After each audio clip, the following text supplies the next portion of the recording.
Welcome to the Crime for Sleep channel. Let me know where you're watching from and what time it is.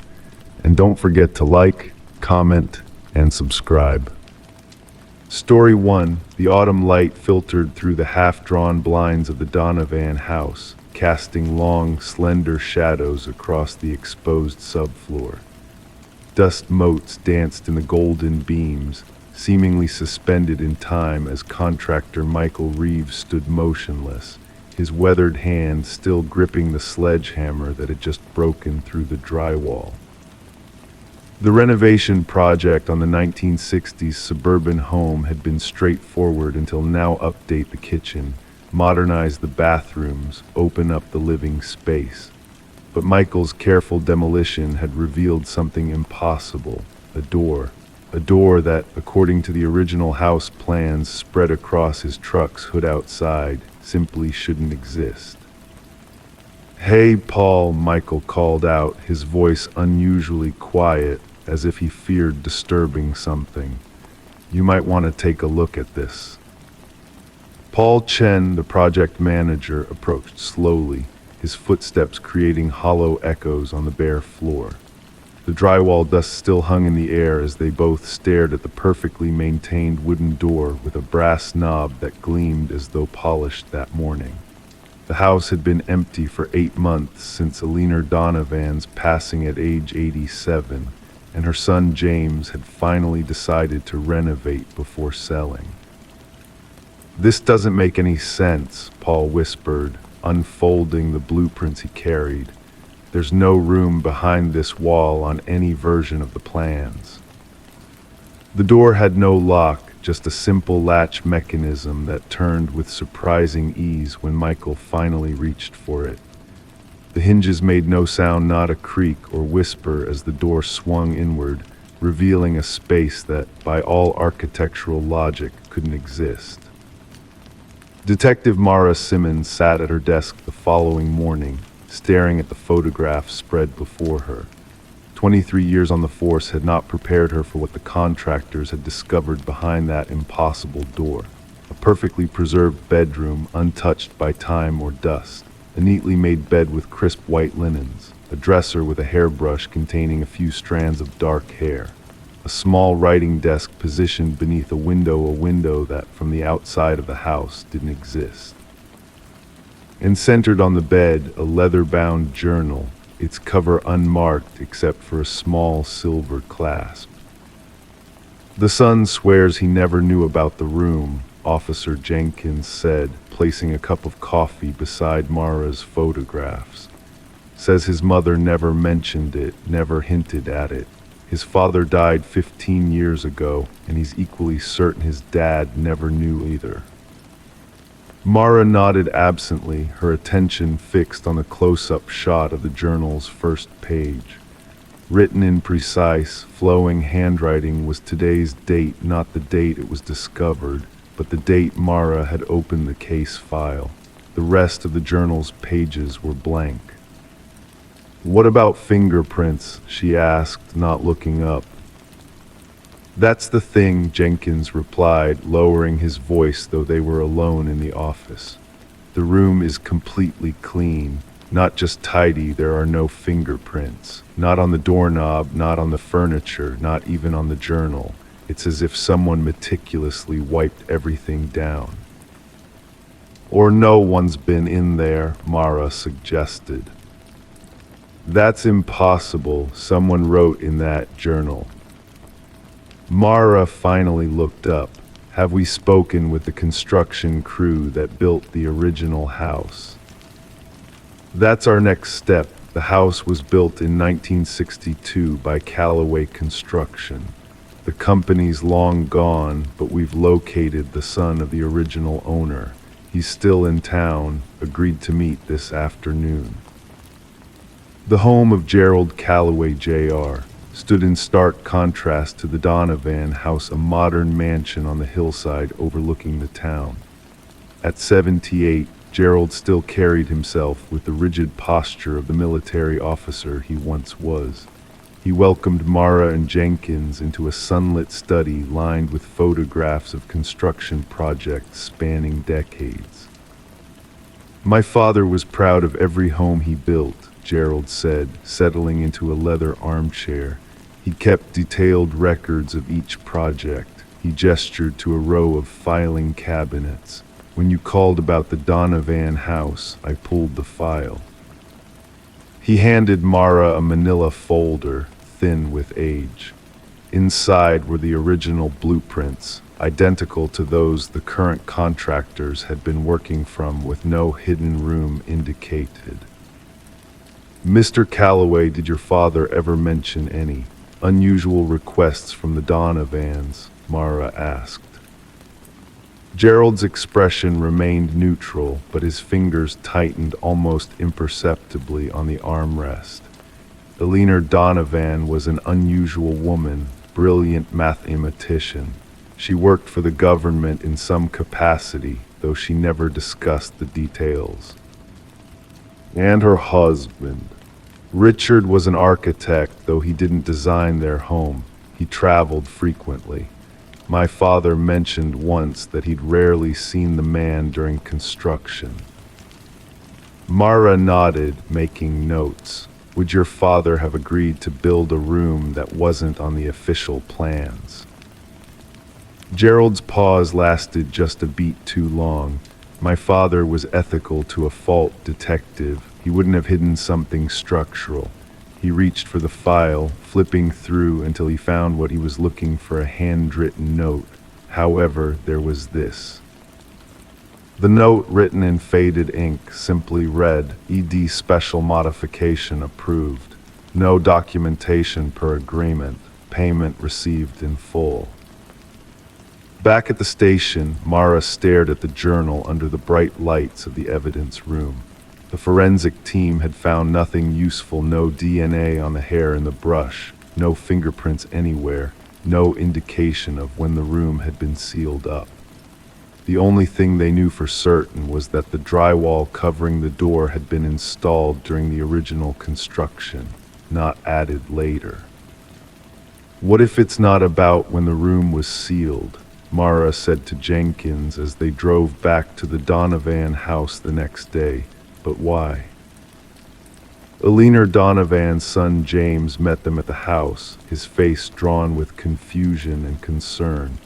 "I've been going through Mom's papers," he said, leading them through the partially demolished kitchen. "I found these in a safe deposit box I didn't know she had." He handed Mara a folder containing several documents, all bearing government seals and classified stamps that had been officially struck through, indicating declassification. "Your mother worked for the government?" Mara asked. "She told me she was a math teacher," James replied, his voice hollow with the realization of how little he'd known. "These papers suggest she worked on some kind of theoretical physics project in the early 1960s. Mara flipped through the documents, most filled with equations beyond her comprehension. One page caught her attention, a diagram labeled Temporal Displacement Field, Theoretical Application. "Did your mother ever discuss time?" Mara asked carefully. James laughed, a short, confused sound, only to say there was never enough of it. Why? Mara didn't answer, instead walking back to the hidden room. Standing in the doorway, she felt a subtle difference in the air, not temperature, but something less tangible. The room felt disconnected from the rest of the house, as if existing in its own pocket of reality. On her third visit to the room, Mara brought Dr. Eliza Chen, a physicist from the State University. The scientist moved through the space with growing wonder, taking measurements with equipment Mara didn't recognize. "This is remarkable," Dr. Chen whispered after nearly an hour of examination. "The quantum field in this room is different. I've never seen readings like these outside a laboratory setting." "What does that mean?" Mara asked. Dr. Chen's eyes shone with excitement and something like fear. It means Mrs. Donovan may have succeeded where modern physics has only theorized. This room exists slightly out of phase with normal space-time. In English, Doctor. Time moves differently here, perhaps not at all. That evening, Mara sat alone in her office, the journal open before her. For 5 days, the date written on the first page had been exactly that today's date, changing each day as if the ink was being rewritten while no one was looking. With a sudden conviction, Mara took a pen and wrote beneath the date, "Who are you?" She closed the journal, locked it in her desk drawer, and went home. The next morning, the journal contained not only the updated date, but a response in the same flowing handwriting as the date. "I am waiting for you, Elena. It's almost time to come home." The investigation continued for weeks, then months. The journal responded to questions but provided no clear answers. Elena Donovan's classified work had involved theoretical models for localized temporal stasis, creating spaces where time behaved differently than in the surrounding environment. James Donovan eventually decided to seal the room again, to leave the mystery behind its wall. Construction resumed on the rest of the house, transforming it into a modern living space that quickly sold to a young family unaware of what lay hidden within their walls. Detective Mara Simmons kept the journal against all proper evidence protocols. Each morning it displayed the current date, a silent reminder of a puzzle she couldn't solve. Sometimes, late at night, she would open it and ask questions that received cryptic, unsettling responses. On the anniversary of the room's discovery, Mara visited the house, now transformed and inhabited by the new family. As she stood on the sidewalk looking up at where she knew the hidden room must be, her phone chimed with a calendar notification. The message read, "Elena comes home today."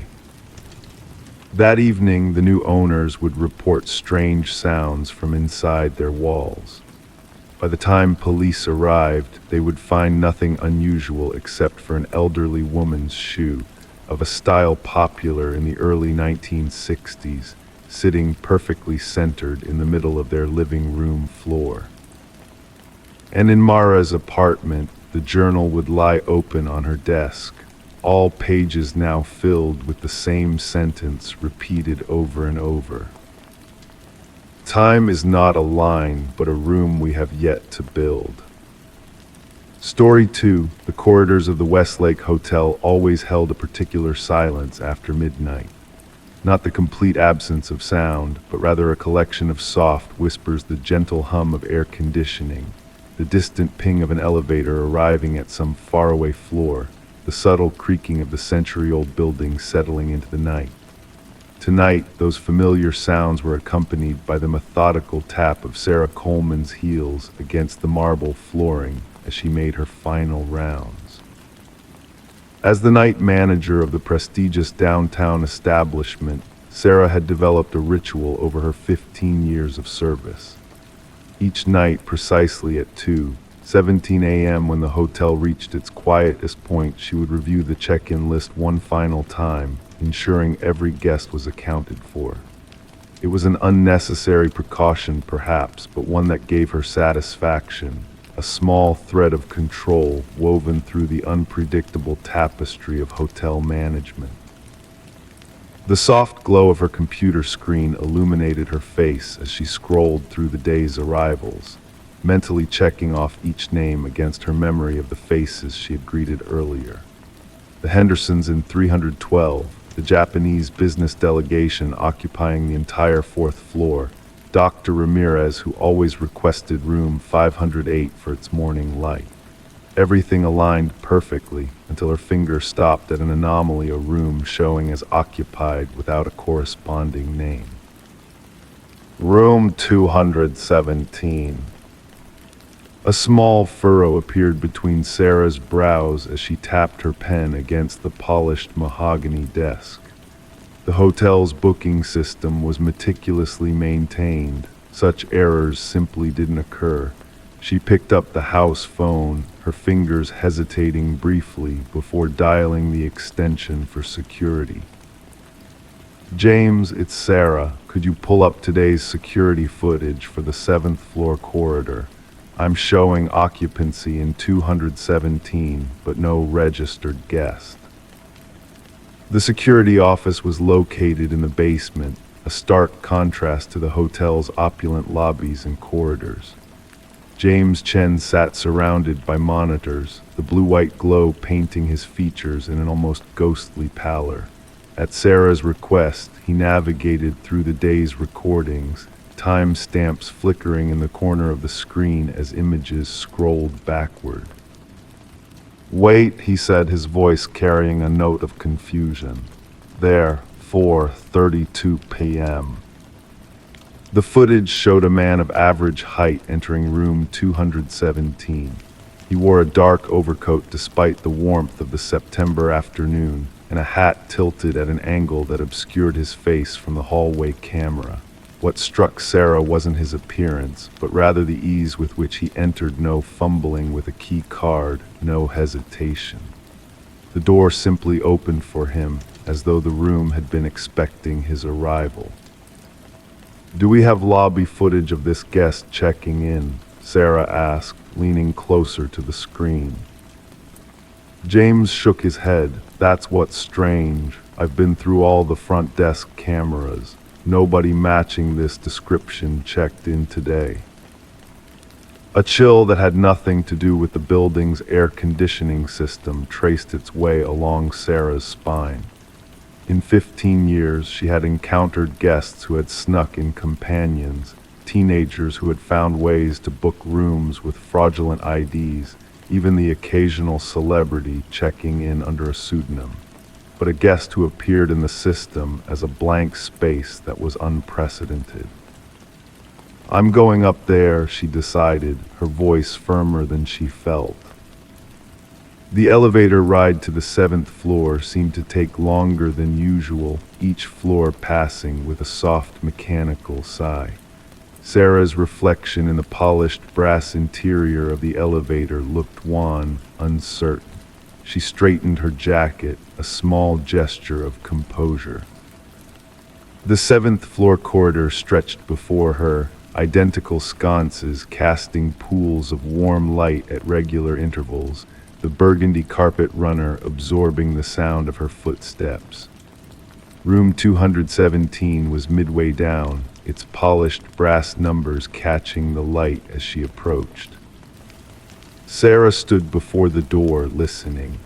No sounds emerged from within, no television murmur, no shower running, no movement. She raised her hand and knocked, the sound seeming unnaturally loud in the corridor's stillness. No response. She knocked again, announcing herself. "Hotel management, is everything all right?" When silence continued to be the only reply, Sarah used her master key card. The lock disengaged with a soft click and she pushed the door open, bracing herself for, she wasn't sure what. The room was immaculate, appearing untouched at first glance. The curtains were drawn back, revealing the glittering cityscape beyond the window. No luggage stood on the luggage rack. No personal items cluttered the bathroom counter. The closet door stood partially open, revealing empty hangers. But the perfectly made bed with its crisp white duvet bore the unmistakable impression of a body. As Sarah approached, she could see how the pristine surface had been disturbed, molded into the shape of someone who had lain there. When she placed her palm against the depression, a residual warmth met her touch. Someone had been here recently. The bathroom door was ajar, and Sarah pushed it open fully, finding it as empty and untouched as the rest of the room save for one detail. On the counter, nearly invisible against the white marble, lay a single room key card. Sarah picked it up, turning it over in her hands. Unlike the hotel's standard cards with their logo and room numbers, this one was completely blank. When Sarah returned to the front desk, she found Detective Michael Harlow waiting for her. James had called the police while she was investigating the room. With his rumpled suit and tired eyes, Harlow looked like he'd stepped out of one of those noir films the repertory theater downtown was always showing. His voice, however, was unexpectedly gentle. "Ms. Coleman, I understand you have an unusual situation on your hands." Sarah explained what they had discovered: the unnamed reservation, the man on the security footage, the warm impression on an otherwise untouched bed, the blank key card. As she spoke, she was aware of how implausible it all sounded, like the beginning of a ghost story told around a campfire. Harlow didn't dismiss her concerns.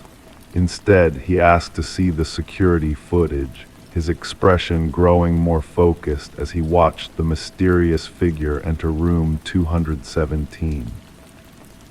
"Can you zoom in on his right hand, the one opening the door?" he requested.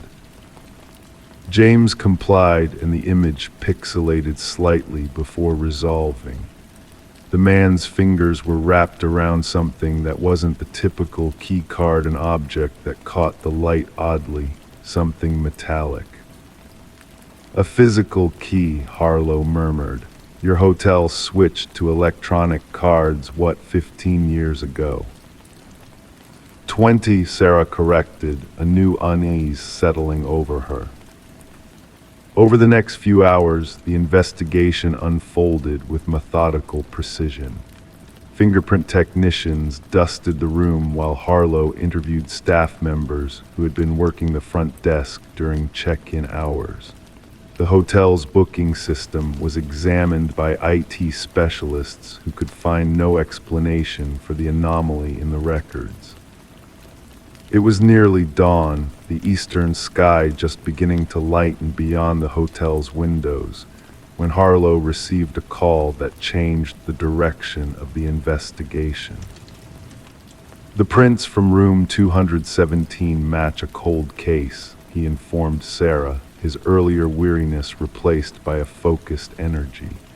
"A man named Edward Mercer, wanted in connection with the disappearance of 3 hotel employees in the Chicago area, last seen in 2007.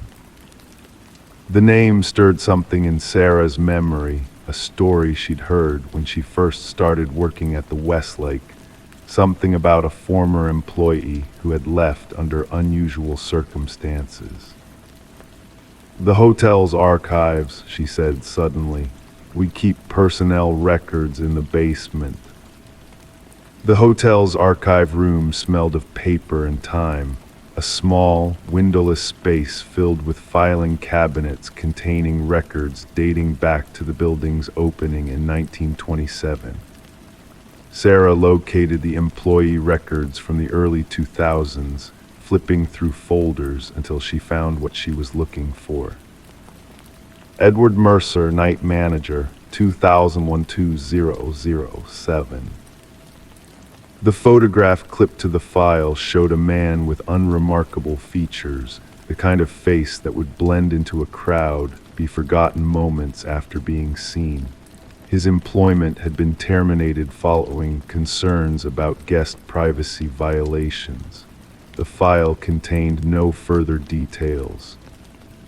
"He had a master key," Sarah said, the realization dawning on her, "and knowledge of the hotel's systems that would allow him to create a ghost reservation." Harlow nodded slowly. "The question is, why return now, after all these years?" The answer came from James, who had been reviewing additional security footage.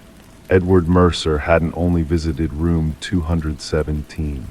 Cameras had caught glimpses of him throughout the hotel, passing through the kitchen, standing in the service elevator, lingering in the corridor outside the archive room. He had been methodically visiting every area where the missing hotel employees had last been seen. It's like he's retracing his steps, Harlow observed, revisiting the scenes. Or looking for something he left behind, Sarah suggested, a chill running through her at the thought. The investigation expanded beyond the Westlake, connecting Mercer to similar patterns at hotels across the Midwest.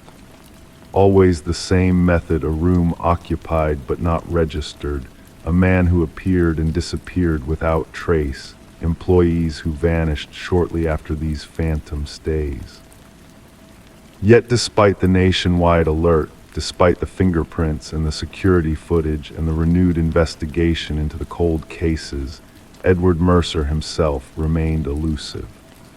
The only concrete evidence of his visit to the Westlake was the blank key card, which laboratory analysis revealed contained no fingerprints despite having been handled, as if it had been wiped completely clean after use. 3 weeks after the incident, Sarah found herself alone at the front desk during another quiet night shift. The case had begun to fade from immediate concern, becoming another unsolved mystery in the hotel's long history. She was reviewing the check-in list, a habit she couldn't bring herself to break when she noticed it. Another room without a name, room 318. As she reached for the phone to call security, it rang first. "Front desk," she answered, her voice steady despite the sudden acceleration of her pulse. The line carried nothing but silence, then the faint sound of breathing. "I know you're looking for me, Sarah," came a soft voice, unremarkable yet chilling in its ordinariness. "But you're not asking the right question." "What is the right question?" she asked, her free hand moving toward the silent alarm button beneath the desk. "Not who I am," the voice replied, "but who let me in." The line went dead. When security checked room 318, they found nothing but an immaculately made bed with a single depression, and this time, the sheets were cold. The case of Edward Mercer and the unnamed guest rooms remains open. Occasionally, hotels across the country report similar incidents: reservations without names, rooms that show signs of occupation despite being officially vacant, security footage of a man whose face is never quite clear. Always there's a connection to a hotel employee, sometimes one who has worked there for years, whose background check revealed nothing unusual, who simply failed to appear for their next shift. And in each case, the only evidence left behind is a blank key card, wiped clean of prints, as if the visitor had never really been there at all. Story 3, she had only been living there for a week. Her new apartment was cheap, close to work, perfect, until she received a letter with no return address. It read, "Nice curtains, the blue suits you," but her windows had been covered all day. Rebecca Miller stood at the kitchen counter, the white envelope resting between her fingertips. The paper was thick, expensive, with a slight texture that caught against her skin. Outside, the late afternoon sun cast long shadows across her still unfamiliar living room, where indeed blue curtains hung motionless in the still air. The postmark showed it had been mailed just yesterday from within the city. The apartment had felt like a miracle when she found it. A third-floor walk-up in a converted brownstone, rent-controlled, with high ceilings and wooden floors that creaked pleasantly under her feet. The kind of find that rarely surfaced in this neighborhood where prices had been climbing steadily for years. The previous tenant had left abruptly, the landlord explained, a sudden job transfer. Rebecca hadn't questioned her good fortune. Detective Martin Hayes turned the envelope over in his gloved hands, looking for anything distinctive. His eyes, the pale blue of a winter sky, moved methodically across the paper, noting the clean edges, the precise handwriting. He was a man who collected details the way others collected stamps, carefully, with purpose. "And you're certain the curtains weren't visible from outside?" he asked, his voice a low rumble that seemed to match the soft afternoon light filtering through those very same blue curtains. Rebecca nodded slowly. I kept them closed. I always do when I first move in, until I get blinds or shutters installed. She wrapped her cardigan tighter around herself, though the apartment wasn't cold. I've been working from home, setting up my new place. The curtains haven't been open since I moved in. Hayes made a note in a small leather-bound notebook, the scratch of his pen against paper creating a gentle rhythm in the quiet room. His partner, Detective Amara Santos, was examining the window from the inside, her slender figure silhouetted against the blue fabric. "The lock is intact," Santos observed, her fingers testing the mechanism with practiced ease. "No signs of tampering."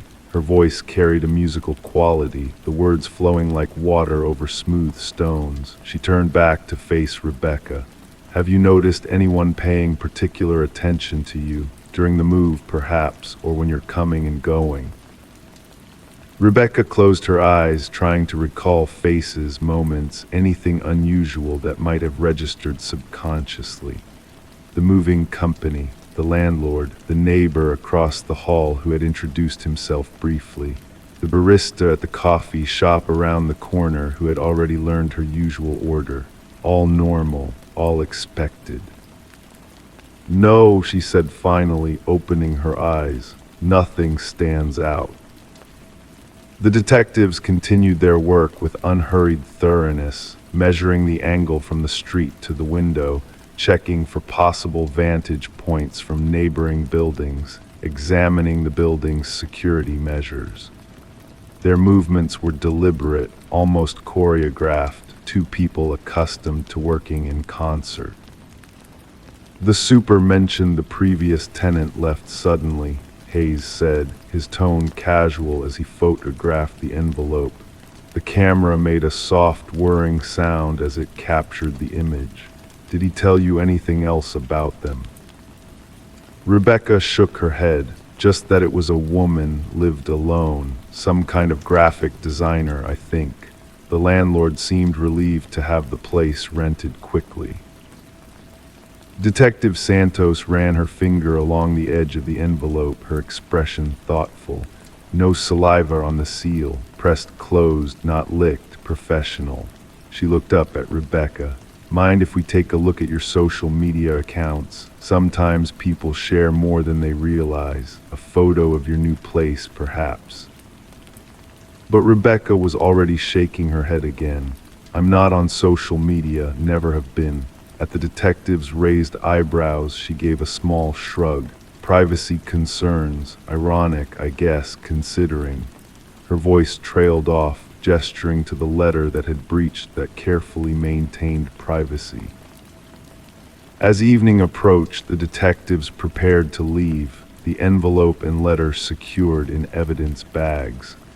The apartment felt different now, marked by their presence, by the invisible fingerprint powder that dusted surfaces like the memory of snow. "We'll have an officer drive by regularly," Hayes assured her, standing at the door. "And we'll check if any of the neighboring buildings have security cameras with a view of your windows." Rebecca nodded, grateful but unconvinced that such measures would identify whoever had sent the letter. The violation felt too personal, too precise. 3 days later, a second letter arrived. Same heavy paper, same handwriting, same absence of return address. This time it read, "The orchid by your bedside is dying. 2 ice cubes once a week, not water." Detective Hayes held the new letter under the lamp, his face grave. "And this is accurate about the orchid." Rebecca's voice was barely audible. "Yes, it was a housewarming gift from my sister. I've been watering it every few days." Santos was already moving through the apartment, checking windows, doors, closets, her movements efficient yet careful. "No signs of entry," she reported, returning to the living room. all locks secure. Hayes nodded, making another note. We've checked with your landlord. The previous tenant was a woman named Claire Duval, left about 2 months ago, supposedly for a job in Seattle. He paused, watching Rebecca's face. Except there's no record of her arriving there. No new lease, no utilities in her name, no employment records. Rebecca sank onto the couch, the blue curtains behind her now seeming less like a design choice and more like a marker, a tag that someone had placed on her life. So what are you saying? We're not sure yet, Santos answered, but we're checking to see if Ms. Duval received similar letters before she left. The investigation unfolded with the slow, deliberate pace of all thorough police work. Records were checked, neighbors interviewed, security footage from nearby businesses reviewed. Days passed without another letter, and Rebecca began to hope that whoever had sent them had lost interest, moved on to some other form of amusement. Then her sister called. "Did you get my package?" she asked. "I sent it to your new place." "Nothing's arrived," Rebecca replied, a faint unease stirring again. "When did you send it?" "Monday," her sister said. "Should have been there by Wednesday at the latest." That evening, the third letter arrived. "The scarf in your sister's package brings out your eyes. I've always thought so." The package itself was nowhere to be found. Hayes and Santos arranged for Rebecca to stay with her sister while they set up surveillance on the apartment. They installed cameras discreetly, positioned to capture anyone approaching the mailbox or the building entrance. "We think the sender needs to see your reaction," Hayes explained as Rebecca packed an overnight bag. "That's part of whatever this is, knowing you're unsettled, watching how you respond." "So I'm bait," Rebecca said, not a question but a statement of fact. Santos shook her head. "Not bait, but your absence might push them to make a mistake." It took 4 days, 4 days of Rebecca staying away from her perfect, affordable apartment. 4 days of the detectives watching cameras, checking mail, waiting. On the 5th morning, Hayes called Rebecca. "We have something," he said simply. The footage showed a woman approaching Rebecca's mailbox at 5:43 a.m. when the street was still dark and empty. She moved with the confidence of someone who belonged there, who knew the building and its rhythms. She wore a postal service uniform, complete with regulation shoes and bag. Her face was never fully visible to the camera, always turned just enough away, as if she knew exactly where the blind spots were. But as she slipped a letter into the box, she made one mistake. She looked up directly at Rebecca's blue curtains, and for just a brief moment, her face caught the light from a passing car. Claire Duval, Santos confirmed, showing Rebecca the driver's license photo they'd obtained. Your apartment's previous tenant. The pieces assembled themselves slowly, deliberately, each one settling into place with a quiet inevitability. Claire Duval hadn't left town for a job. She'd been asked to vacate the apartment after multiple noise complaints from neighbors, complaints she insisted were fabricated. She claimed someone was trying to force her out, that strange things kept happening, moved objects, disturbed belongings, letters with unsettling personal details. The landlord, eager to avoid trouble, had dismissed her concerns as paranoia, had offered to release her from her lease without penalty. Claire had taken the offer, disappeared, then circled back watching, waiting, planning. She believed someone had targeted her, Hayes explained, and when no one believed her, she decided to create proof, by doing to you what she claimed had been done to her. "But why me?" Rebecca asked, the question hanging in the quiet room. "I never knew her. I had nothing to do with her leaving." Santos leaned forward, her expression gentle. You were convenient. You were there in what she still considered her space. It wasn't personal, not really. You were just a means to an end, a way to validate what she believed had happened to her. They found Claire Duval in a short-term rental across town, her walls covered with notes, photographs of Rebecca entering and leaving the building, schedules, detailed observations. They found Rebecca's sister's package, unopened. They found more letters, already written, ready to be sent, each one more personal, more intrusive than the last. What they didn't find were any signs that someone had actually been stalking Claire before she left the apartment. No evidence of the violation she claimed to have experienced, just the elaborate architecture of a delusion that had grown until it required physical form, external validation. Rebecca stood in her apartment one last time, the blue curtains now removed, packed away in a box she would never open again. Detective Hayes watched from the doorway as she surveyed the space that had briefly been hers. "You're sure about moving?" he asked, though he already knew the answer. Rebecca nodded. Some places just don't work out. She turned to face him, her expression resolute rather than frightened. "It's not the apartment's fault, or even really Claire's, I suppose, but I'll never feel right here now." As she locked the door for the final time, Rebecca wondered about the previous tenant, the one before Claire. Had they left suddenly too? Had there been letters then, signs missed, warnings unheeded? Or had Claire been the first to feel watched, to imagine eyes tracking her movements through her own home? Some questions have no satisfying answers. Some mysteries remain just beyond our understanding, like the gap between reality and perception, between what we see and what others believe we've seen. In that gap, in that tiny space of uncertainty, fear finds room to grow, to take shape, to eventually become something that can be held in hand, as tangible as a letter in a plain white envelope. Story 4. The old Victorian sat at the end of Maple Street, its weathered facade a silent witness to nearly a century of the town's history. Shadows from ancient oak trees danced across its peeling paint on that unusually warm October afternoon. The property had remained vacant for almost 12 years of whispered speculation among neighbors, of children daring each other to peek through clouded windows, of real estate agents struggling to explain why such a handsome structure in a desirable neighborhood couldn't seem to find a buyer. Until the Mercer family arrived. Robert and Alina Mercer saw potential where others saw decay. They signed the papers with optimistic smiles, ignoring the slight hesitation in the realtor's voice when she handed them the old brass keys.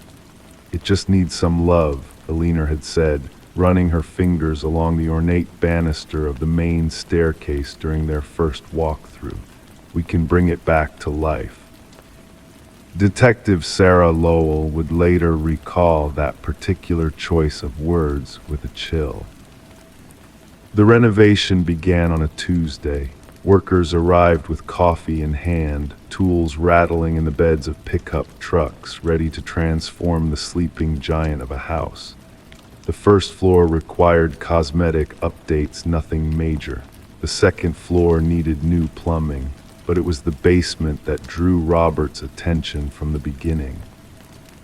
"Something's off down here," he told the contractor, his voice echoing against the stone walls. The basement was unexpectedly clean for a century-old home. No cobwebs stretched across corners. No ancient paint cans or forgotten holiday decorations lined the shelves. Instead, there was only a dirt floor, smoothed in some areas, disturbed in others. Fresh dirt. "Looks like someone's been digging," the contractor observed, crouching down to examine the soil. His weathered fingers pressed into the earth, feeling its give, and recently too. Robert frowned, surveying the space with newfound suspicion. The house has been empty for years. Nobody should have been down here. They noticed it then, a rectangular outline in the dirt, approximately 6 feet by 3 feet. Too perfect to be natural, too deliberate to ignore. The workers exchanged glances. One of them suggested calling the police, but Robert insisted they investigate first. It's probably just an old root cellar, he reasoned, though his voice lacked conviction. 3 men worked with shovels, carefully removing the loose soil. Their movements grew more deliberate as the excavation deepened. No one spoke. The only sounds were metal against earth and increasingly labored breathing.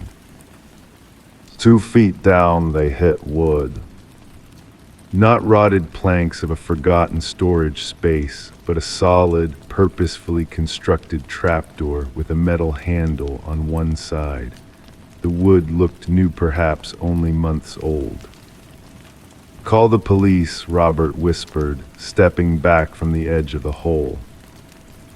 Officer Jenkins arrived first, followed 20 minutes later by Detective Lowell. She was in her mid-40s, with observant eyes that seemed to catalog every detail of a room within seconds. Her notebook remained closed as she surveyed the scene, taking mental photographs she would later transfer to paper.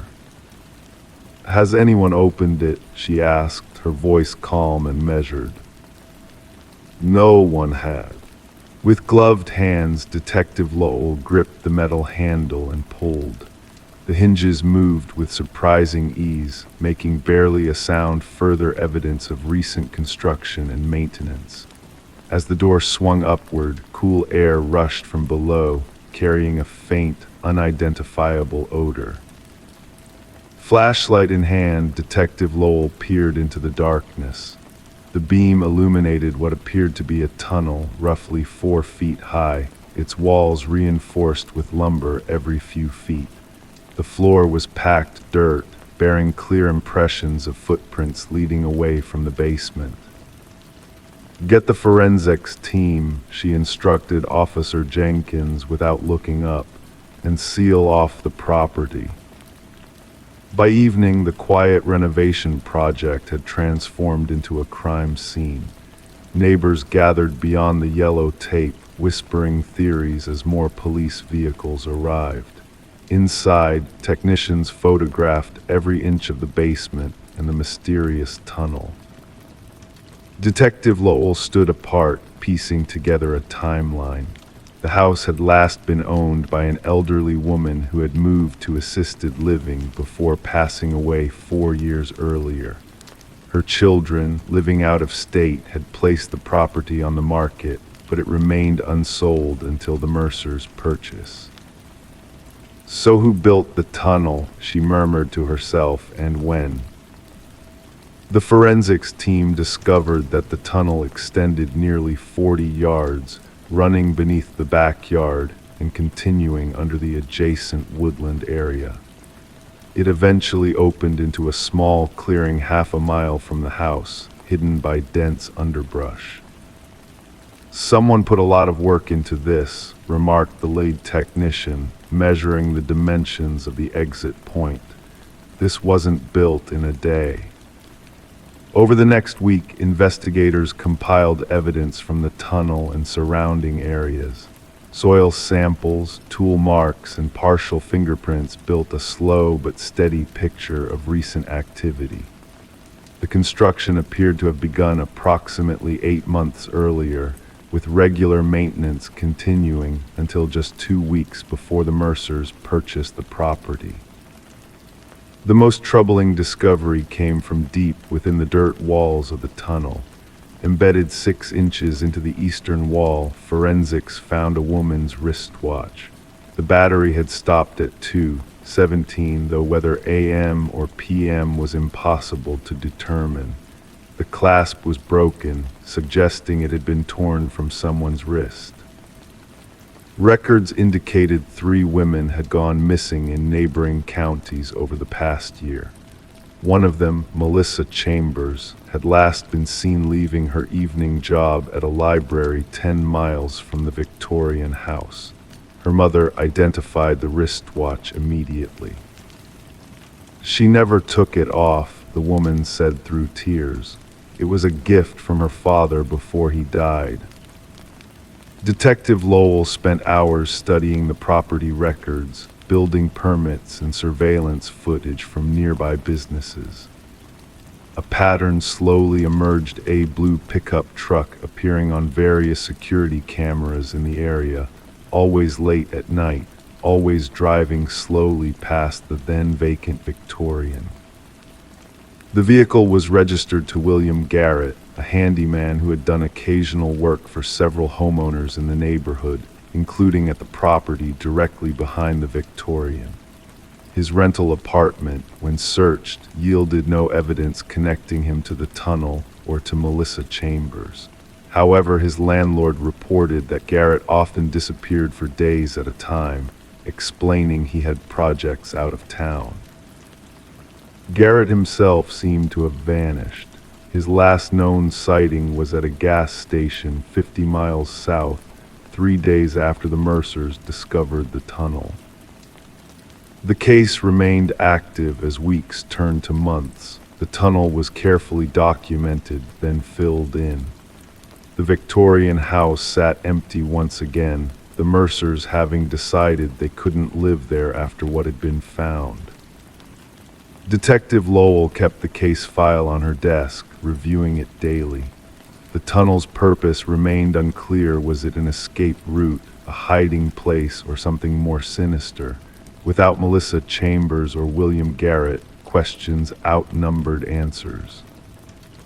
Then, on a rainy Tuesday, nearly 6 months after the discovery, a highway patrol officer in a neighboring state pulled over a blue pickup truck with a broken tail light. The driver presented identification for a Robert Milligan, but his nervous demeanor prompted further investigation. Fingerprint analysis revealed he was William Garrett. Under interrogation, Garrett maintained his innocence regarding Melissa Chambers. He admitted to building the tunnel, claiming it was part of an elaborate plan to burglarize homes in the upscale neighborhood. The basement of the vacant Victorian had been his entry point, allowing him to move through the area undetected. Detective Lowell didn't believe him. The tunnel required too much effort for simple burglary. Its construction was methodical, patient, suggesting purposes beyond theft. "Why did you leave town so suddenly?" she asked during the 3rd hour of questioning. "I saw the house had sold," Garrett replied, his eyes fixed on the table between them. "Knew my time was up." "And Melissa Chambers' watch, how did it end up in your tunnel?" A flicker of something: recognition, fear, calculation crossed his face. Never seen it before. The case against Garrett grew complicated. Without Melissa's body or any direct evidence linking him to her disappearance, prosecutors could only charge him with trespassing and destruction of property. The tunnel itself, while suspicious, wasn't illegal to build. Melissa's mother visited Detective Lowell regularly, seeking updates, holding on to hope that her daughter might still be found. "He knows," she would say, her voice a mixture of certainty and desperation. "He knows where she is." Detective Lowell agreed, but knowing and proving remained separate challenges. The Victorian house changed hands again 8 months later, selling well below market value to a young couple unaware of its recent history. During their renovation, the new owners decided to extend the basement, digging further into the foundation at the north end, the opposite direction from where the tunnel had been. 3 feet down, their workers discovered a small metal box. Inside was a collection of driver's licenses, library cards, and credit cards belonging to 5 different women, including Melissa Chambers. The case was reopened immediately. William Garrett, still serving time for his previous charges, now faced much more serious allegations. The search for the missing women intensified, focusing on areas surrounding the properties where Garrett had worked over the years. Detective Lowell often stood in the basement of the Victorian, trying to understand the mind that had created such an elaborate underground system. The tunnel represented something beyond criminal practicality. It showed patience, planning, and disturbing dedication. As the investigation continues today, the house on Maple Street stands as a silent sentinel, its basement once again quiet. But in the town's collective memory, it remains known as the house with the freshly dug basement, a place where the earth itself couldn't keep its secrets buried forever. And somewhere, perhaps beneath another unassuming property, answers may still lie waiting, just inches below the surface. Story 5. The late afternoon sunlight filtered through partially closed blinds, casting long golden beams across the hardwood floors of 42 Sycamore Lane. Dust particles drifted lazily through the air, undisturbed for what seemed like weeks. Melissa Parker, a real estate agent with 15 years of experience, moved slowly through the modest 2-story colonial, her footsteps creating a subtle echo in the strange stillness of the home. The house wasn't abandoned, not in the traditional sense. There were no cobwebs in corners, no signs of decay or neglect. Instead, it was preserved in an eerie state of suspension, as if time had simply stopped for the Richardson family one ordinary Tuesday in September. In the kitchen, unwashed mugs sat beside the sink, 3 of them. One large black mug with coffee residue dried at the bottom, one medium-sized ceramic mug with a faded university logo, and a small purple plastic cup with cartoon characters smiling cheerfully around its circumference. A half-completed grocery list was magnetized to the refrigerator door: milk, eggs, bread, peanut butter. The handwriting was neat, methodical, a mother's careful planning for her family's week ahead. Melissa's fingers brushed against the countertop, feeling the slight tackiness of maple syrup that had never been wiped away. The breakfast dishes had been rinsed but not loaded into the dishwasher. A child's math homework, partially completed, lay on the kitchen table beside a calculator and a chewed pencil. Everything suggested a routine morning interrupted, but what could have pulled an entire family away so abruptly that they left everything behind? This wasn't Melissa's typical listing. The circumstances were unusual, to say the least. The bank had foreclosed on the property after 6 months of missed mortgage payments, but not a single personal belonging had been removed. No family members had come to claim personal effects. No neighbors reported seeing moving trucks. The Richardsons, Michael, age 42, Emily, age 39, and their daughter Abigail, age 8, had simply vanished. Melissa moved through the living room, noting the television remote placed neatly on the coffee table, a novel with a bookmark placed about halfway through, a child's stuffed rabbit propped against a throw pillow. Family photos lined the mantel, smiling faces captured at a beach vacation, a school play, a backyard barbecue. The most recent had been taken just 2 months before their disappearance, showing the 3 of them standing before a campsite, mountains rising majestically in the background. Nothing in those smiling faces hinted at what was to come. Upstairs, the master bedroom looked as though someone had just stepped out. The bed was unmade, indentations still visible in the pillows. A man's watch sat on the nightstand next to a charging cord that led to no phone.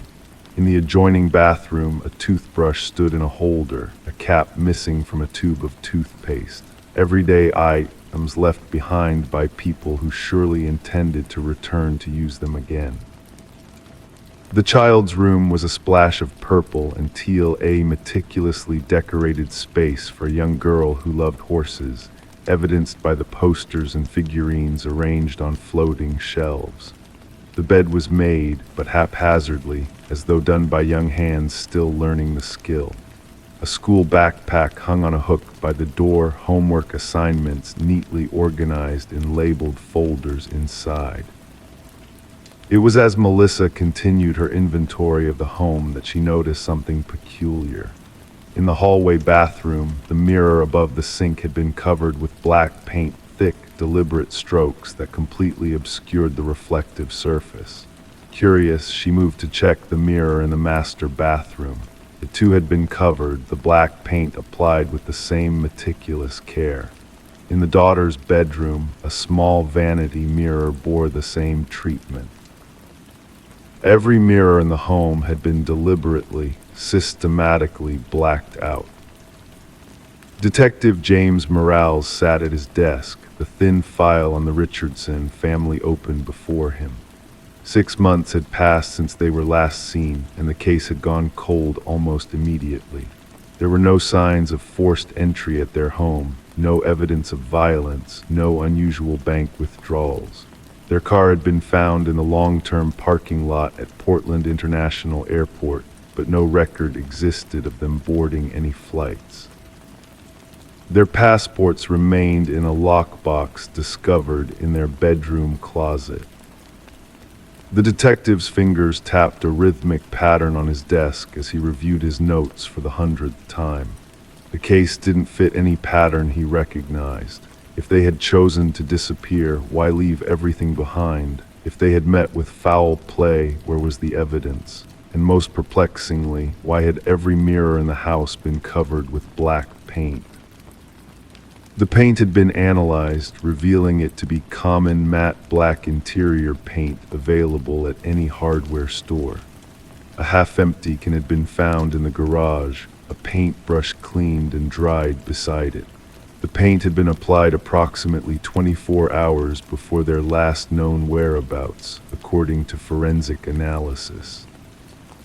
Detective, the voice of Officer Lisa Chen broke through his contemplation. There's someone here who says she has information about the Richardson case. The woman who sat across from Detective Morales introduced herself as Alina Winters, a former colleague of Emily Richardson. She spoke softly, her fingers continuously twisting the strap of her purse as she recounted a conversation from nearly 7 months ago. Emily had been acting strangely for weeks, Alina explained, the words coming slowly as if being carefully selected. She kept saying she felt watched, but not by anything physical. She told me that Abigail had started talking to her reflection, having full conversations. Said her reflection told her things no one else could know. Morales leaned forward slightly. Did Emily seek psychiatric help for her daughter? Alina nodded. They saw a child psychologist twice, but then Emily started experiencing things too. She told me that sometimes when she looked in the mirror, her reflection would smile before she did.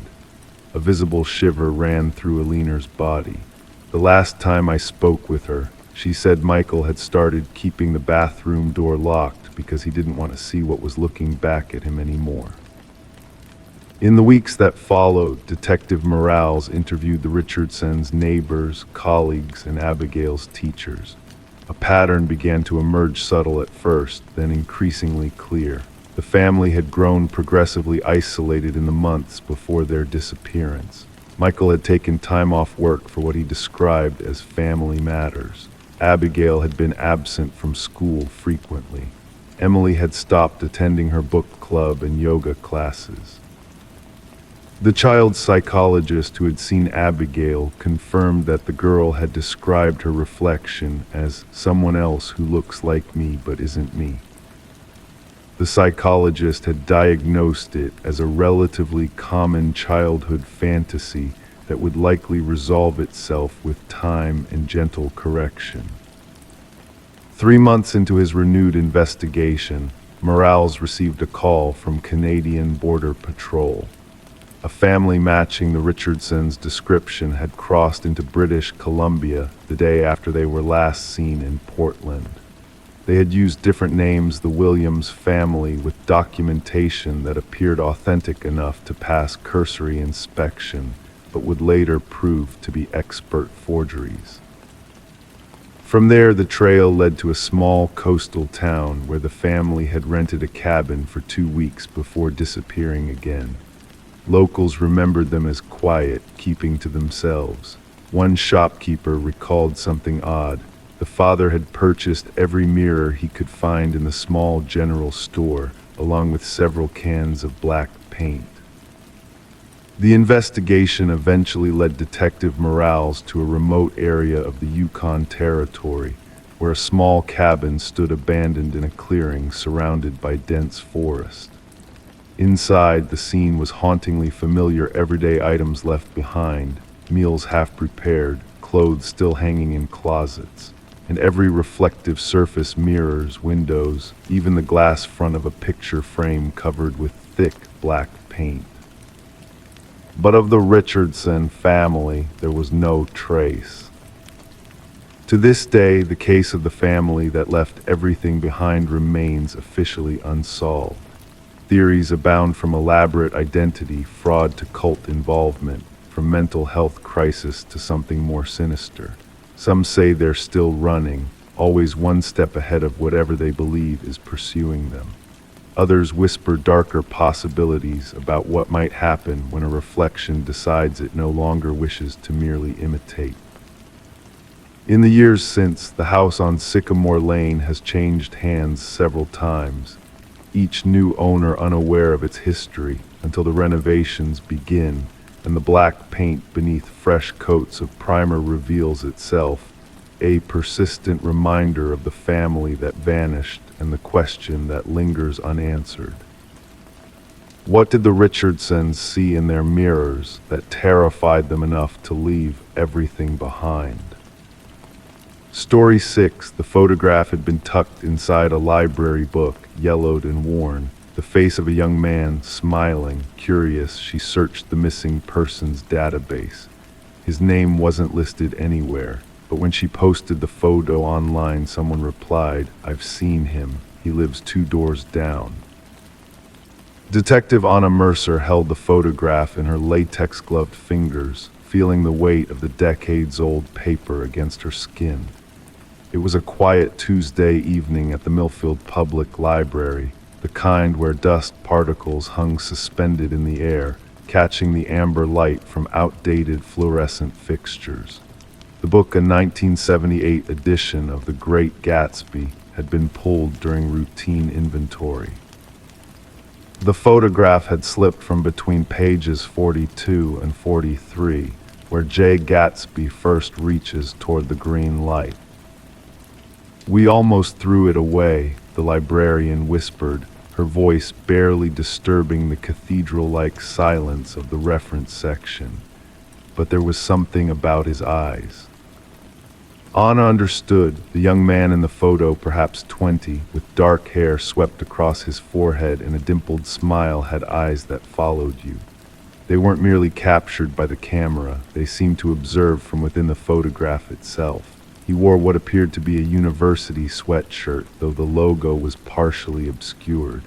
The edges of the photo were soft with handling, as if someone had spent years touching its borders, remembering. "No identification written on the back?" Anna asked, turning the photograph over with practiced care. The blank reverse stared back at her, offering nothing. The case wasn't even a case, merely a curiosity that Anna had picked up during her off hours. 23 years with the Millfield Police Department had taught her that sometimes the most interesting mysteries were the ones that hadn't been reported at all. Back at her apartment that evening, Anna sipped lukewarm tea and created a digital scan of the photograph. She enhanced it slightly, bringing out details lost to time in the yellowing process. The university logo became clearer: Westmore College, a small institution that had closed its doors in 1994. The background showed a dormitory room with a calendar visible on the wall, September 1983. Anna wasn't officially investigating anything. There was no evidence of a crime, no missing person report, nothing but a forgotten bookmark. Yet something about the young man's expression tugged at her detective's intuition, a sense honed through decades of interviewing both the guilty and the innocent. She posted the image on a community forum dedicated to Millfield history, adding a simple caption: "Found in library book. Anyone recognize this young man from Westmore College, circa 1983?" 3 days passed. Anna continued her regular caseload: a series of bicycle thefts near the high school, a dispute between neighbors that had escalated to property damage. The photograph remained in her thoughts, however, a quiet background puzzle. The notification came while she was reviewing security footage of the bike rack, a response to her post: "I've seen him. He lives 2 doors down from me on Maple Street. His name is Thomas Kendrick." Anna felt a peculiar chill traverse her spine, the delicate electricity that preceded a breakthrough. She messaged the respondent, a woman named Claire Donovan, requesting a meeting.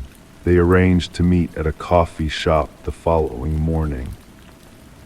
Claire was in her 60s, with silver hair and hands that moved expressively as she spoke. "I've been neighbors with Thomas for almost 15 years now," she explained, stirring her coffee absently. "Quiet man, keeps to himself, gardens a lot.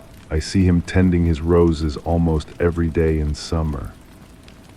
"And you're certain it's the same person from the photograph?" Anna asked, sliding the original across the table. Claire nodded firmly. "Older now, of course, hair all gray, but it's those eyes, unmistakable."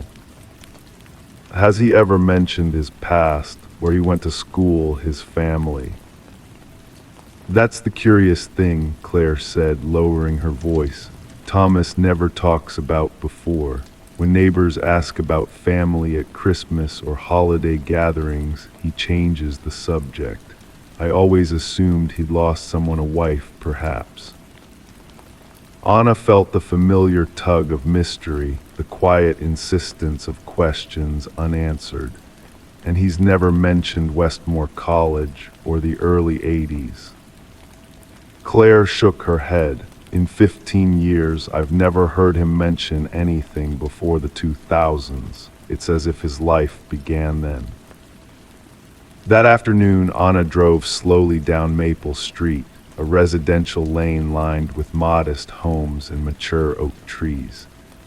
Number 237 was a well-maintained bungalow with a meticulous garden. True to Claire's description, an older man knelt among the roses, carefully pruning the bushes. His movements were deliberate, almost meditative. Anna parked her unmarked car and watched. The man, Thomas Kendrick, if Claire was correct, worked steadily for almost an hour before standing, one hand pressed against his lower back as he stretched. When he turned toward the street, Anna saw his face clearly.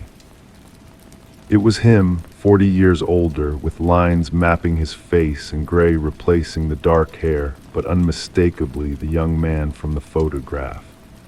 The same eyes, the same slight asymmetry to his smile as he nodded politely to a passing neighbor. Anna didn't approach him, not yet. Instead, she returned to the station and began a background check on Thomas Kendrick of 237 Maple Street. The results were puzzling in their ordinariness. Driver's license issued in 2002. House purchased in 2003. No criminal record. Current employment at a local accounting firm. Credit history beginning in 2001. Health insurance, car payments, utility bills all present and unremarkable. But nothing before 2001. Nothing. It was as if Thomas Kendrick had materialized, fully formed at the age of approximately 40, with no history, no education records, no tax filings, no previous addresses, no birth certificate, no social security number before the one issued in 2001. Honor expanded her search. She contacted Westmore College's Alumni Association, now maintained by a dedicated group of former students. She sent them the photograph, asking if anyone recognized the young man who would have attended in the early 1980s. The response came a week later from the association's elderly president. "That's Daniel Cooper, class of '84, English major, lovely boy, tragic what happened." Anna felt her pulse quicken. "What happened to Daniel Cooper?" she wrote back. "He disappeared during spring break of his junior year, March 1983. His roommate reported it when Daniel didn't return for classes. The police investigated, but they never found him. His parents were devastated. They searched for years. His father died still looking for him." Anna sat back in her chair, processing this information. Daniel Cooper, missing since 1983, never found. Thomas Kendrick, who appeared in Millfield in 2001 with no history. The same person, separated by almost 20 years of absence. She requested the original missing person report from the university town's police department. It arrived in her email the next day, scanned pages from a time before digital records. Daniel Cooper, 20, reported missing by roommate James Hayes on March 28, 1983. Last seen leaving campus on March 18, telling friends he was going home for a few days. His car was found at the bus station. No bus ticket under his name was ever found. The report included statements from friends, all expressing disbelief. Daniel was described as stable, happy, looking forward to graduate school. There was no indication of depression, no romantic troubles, no conflicts with family or friends. The investigation gradually went cold. Daniel Cooper became one of the thousands of Americans who disappear each year, leaving behind only questions. Honor arranged surveillance on Thomas Kendrick's house unofficial, just a patrol car noting his comings and goings. He led a structured life, worked from 9 to 5, grocery shopping on Wednesdays, dinner alone at Marcello's Italian restaurant every Friday, church on Sundays, gardening in between. He spoke to neighbors politely but briefly. He had no visitors. 3 weeks into her unofficial investigation, Anna made her decision. She would approach him directly. Not as law enforcement, there was no evidence of any crime, but as someone with questions that needed answers. She chose a Saturday morning when Thomas would likely be in his garden. She brought the photograph with her. He was tending to his bird feeder when she approached the white picket fence surrounding his property. He looked up at the sound of her footsteps, offering a polite smile that faded slightly when he registered her deliberate approach. "Mr. Kendrick," Anna said, keeping her tone conversational. "My name is Anna Mercer. I was hoping I might speak with you for a moment." His eyes, those same eyes from the photograph, studied her face. "Is something wrong?" he asked. His voice was soft, slightly raspy with age. "Not wrong exactly," Anna replied. "I have something that might belong to you." She held out the photograph, watching his expression carefully. Thomas stared at it, his face betraying nothing for several long seconds. Then, almost imperceptibly, his shoulders sagged. "Where did you find this?" he asked quietly. "In a library book, The Great Gatsby." A ghost of a smile touched his lips. "It was my favorite," he said. "I must have used it as a bookmark." "May I come in, Mr. Kendrick?" or should I call you Daniel Cooper?" The name hung in the air between them. Thomas closed his eyes briefly, then nodded, gesturing toward his front door. Inside, the house was immaculate and sparsely decorated. No photographs adorned the walls. No mementos cluttered the surfaces. It was a house without a past. They sat at a kitchen table, 2 mugs of tea between them. Thomas or Daniel held the photograph, looking at it with an expression Anna couldn't quite decipher. "I didn't commit any crime," he said finally, looking up at her. "I just left." "Your family searched for years," Anna said gently. "Your father died still looking for you." Pain flashed across his face. "I know. I read his obituary in 2000. That's when I decided to become someone else officially. Before that, I just worked jobs that paid cash, moved around." "Why?" Anna asked, the detective in her needing to complete the puzzle. "Why disappear? Your friends, your professors, everyone said you were happy." Daniel set the photograph down carefully. "I was until I wasn't." He paused, collecting his thoughts. "Have you ever felt like you were living someone else's life, detective? Like the path you were on wasn't chosen by you, but for you?" Anna thought of her own life choices, the expectations of her family, the compromises made. "Sometimes," she admitted. "I was going to become a lawyer like my father. I was already accepted to law school. The applications, the LSAT, all of it was done for a future I never wanted." Daniel's eyes drifted to the garden visible through the window. "One day during spring break, I was sitting in my parents' house, listening to them talk about my future law practice, and I just couldn't breathe. I walked out the door that night, got on a bus with no destination in mind." "And never looked back?" Anna asked. "I looked back every day," Daniel corrected softly. "I wrote letters, dozens of them, explanations, apologies. I never mailed them. The longer I was gone, the harder it became to return. How do you explain years of absence? How do you apologize for the worry you caused?" "So you became Thomas Kendrick."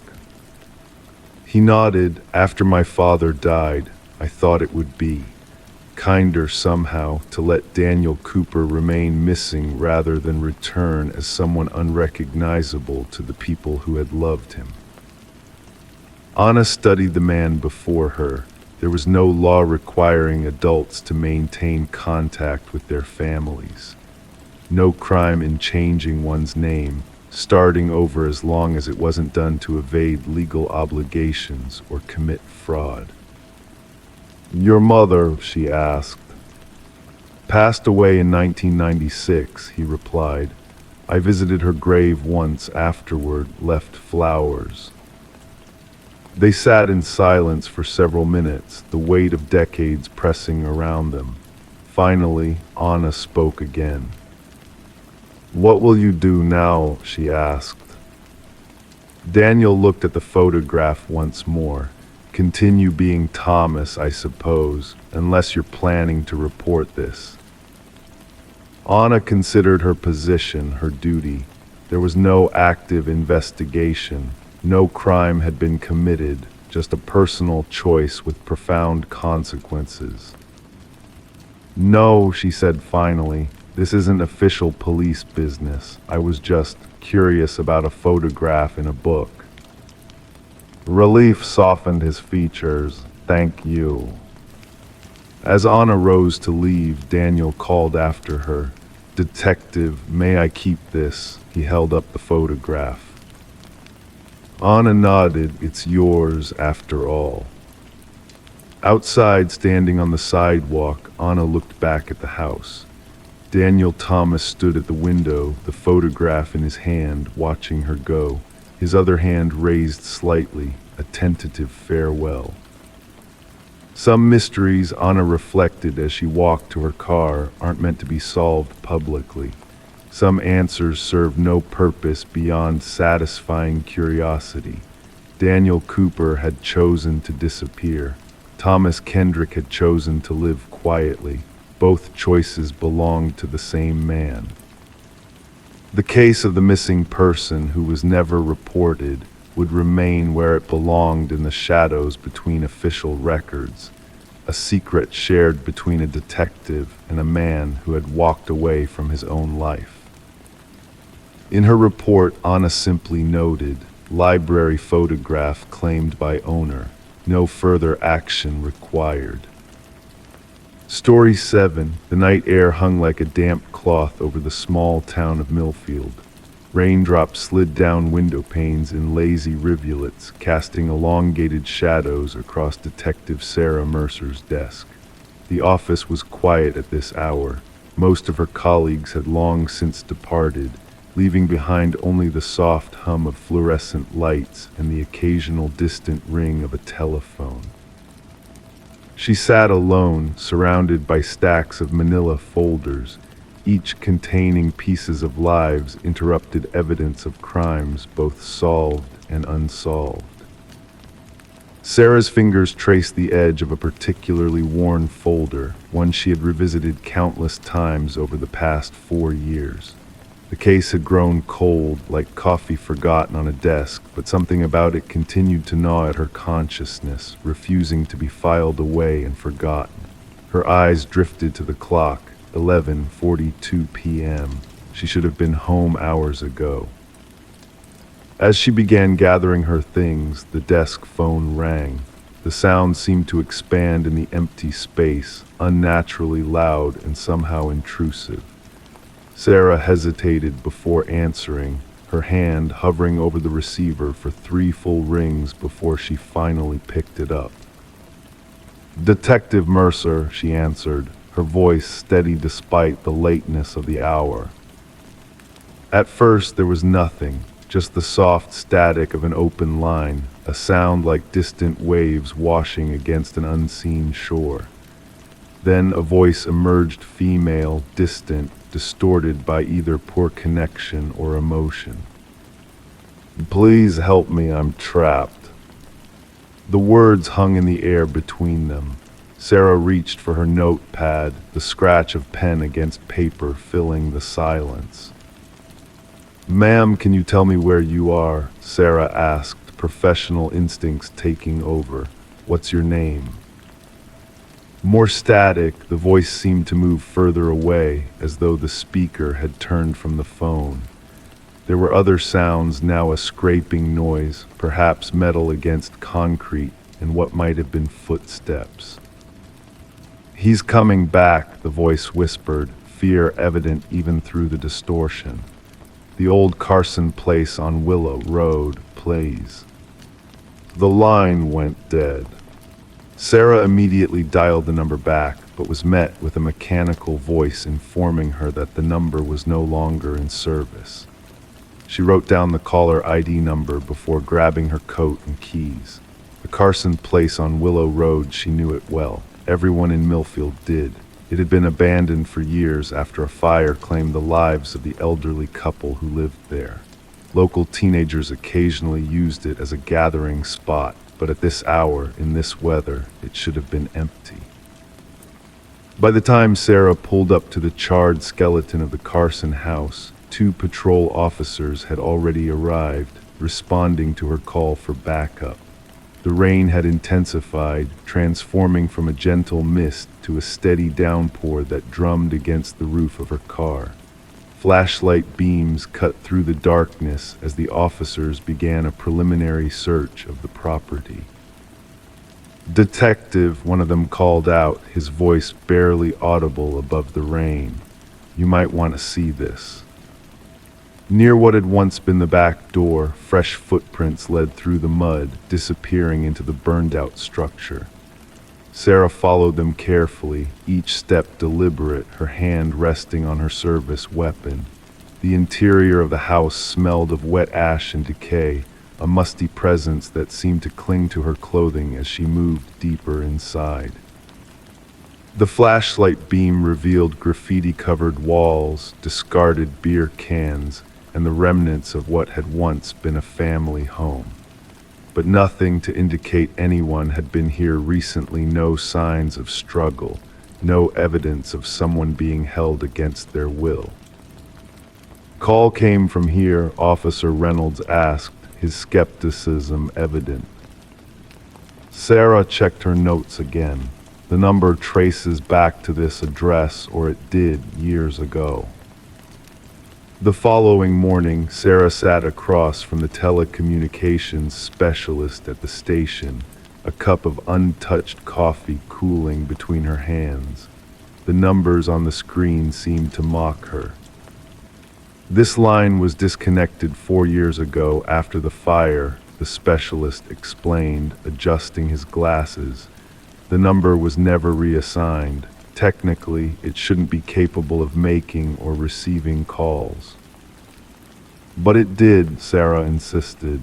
"I heard her. She knew about the Carson place. She was scared." "Could be a technical glitch or someone spoofing the number," he offered with a shrug. But Sarah couldn't shake the feeling that there was more to it. She spent the next few days digging into the history of the Carson property, reviewing the fire investigation, interviewing neighbors who had been there the night of the blaze. Most of the information was familiar: an electrical fire that had started in the kitchen, spreading rapidly through the old house. Thomas and Alina Carson had died of smoke inhalation. Their bodies had been found in their bedroom, no foul play suspected. It wasn't until she spoke with Mrs. Abernathy, who lived across the street, that something new emerged. They had a live-in caretaker, the elderly woman mentioned, pouring tea with slightly trembling hands. A quiet girl, I can't recall her name, but she wasn't there the night of the fire. Police looked for her afterward to notify her, but they never found her. Sarah felt a chill that had nothing to do with the temperature of the room. "Do you remember what she looked like?" Mrs. Abernathy's brow furrowed. "Dark hair, I think, petite. She kept to herself mostly. I remember thinking she seemed afraid somehow, always looking over her shoulder." Back at the station, Sarah pulled the complete case file on the Carson fire. There, buried in the supplementary notes, was a brief mention of a caretaker named Eliza Donner, 23, who had been employed by the Carsons for approximately 6 months before the fire. Officers had attempted to locate her but found that her previous address was vacant, and her emergency contact, a cousin in another state, hadn't heard from her in over a year. The investigation into Eliza's whereabouts had been cursory at best. With no evidence of foul play in the fire, finding the missing caretaker had been a low priority, and the case had eventually been closed. Sarah began to piece together a timeline. Eliza had disappeared shortly before the fire. The Carsons died in the blaze. And now, 4 years later, a call from their disconnected phone line, a desperate plea for help from someone claiming to be trapped. The smell hit her first when she returned to the Carson property 3 days later, a faint but distinctive odor beneath the lingering scent of ash and rain. Sarah had come alone this time, drawn by an intuition she couldn't explain to her superiors. She followed the scent to what had once been the basement door, now partially collapsed and hidden by overgrown weeds. With effort, she cleared away enough debris to squeeze through the narrow opening. The basement was surprisingly intact, protected from the worst of the fire by its concrete walls and floor. Her flashlight beam swept across the space, revealing shelves of preserved food, old furniture, and a large metal trunk pushed against the far wall. The trunk was locked, but the mechanism was old and yielded easily to her tools. As she lifted the lid, Sarah's breath caught in her throat. Inside were women's clothes, neatly folded, a journal, and a cell phone, an older model, its battery long dead. The journal belonged to Eliza Donner. The entry started optimistically, describing her relief at finding employment with the Carsons, who seemed kind and paid well. But as the months progressed, the tone changed. Eliza wrote of strange noises in the night, of items in her room being moved while she was out, of a growing certainty that someone was watching her. The final entry, dated 3 days before the fire, read simply, "He's not who he claims to be. I found the others. God help me, I found where he keeps them." Sarah's investigation shifted direction. The fire, previously ruled accidental, was re-examined. Forensic specialists discovered traces of accelerant that had been missed in the original investigation. The basement was excavated more thoroughly, revealing disturbing evidence. A hidden room behind a false wall, containing items belonging to 3 different women who had been reported missing in neighboring counties over a span of 5 years. Thomas Carson, it emerged, had a history of violence against women that had been carefully concealed. Before moving to Millfield, he had lived under a different name in another state, where he had been a suspect in a disappearance case but never charged due to lack of evidence. Yet despite the mounting evidence of Carson's crimes, Eliza Donner's body was never found. No trace of her appeared in the hidden room, the house, or the surrounding property. It was as if she had simply vanished. The case was officially reopened, with Thomas Carson posthumously identified as a likely serial predator. The families of the victims, identified through items found in the basement, received some measure of closure. But for Sarah, one question remained unanswered. Who had called her that rainy night, using a phone line that shouldn't have worked from a house where no one should have been? Sometimes on late nights when the office is empty and the rain taps against the windows, Sarah finds herself staring at her phone, half expecting it to ring. The case file remains in her desk drawer, technically solved but feeling incomplete. And occasionally, when she drives past the now demolished Carson property, she could swear she sees a figure standing at the edge of the empty lot, a petite woman with dark hair, looking over her shoulder as if afraid of something only she can see. The number from that night remains disconnected, but in her dreams, Sarah still hears the voice, still feels the urgency of those whispered words, "Please help me, I'm trapped." And she wonders if perhaps some calls for help echo beyond the constraints of time and reason, persisting until someone finally listens.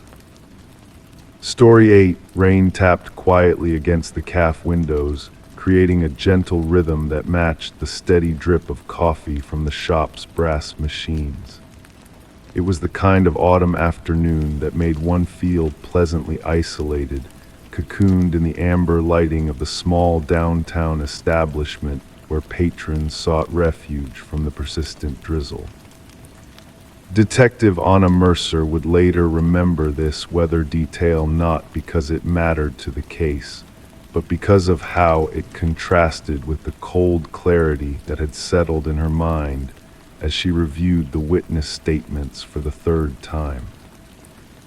She walked into the coffee shop and saw herself sitting at a corner table. Same face, same hair, same coat. When their eyes met, the other woman smiled. "You're not supposed to be here."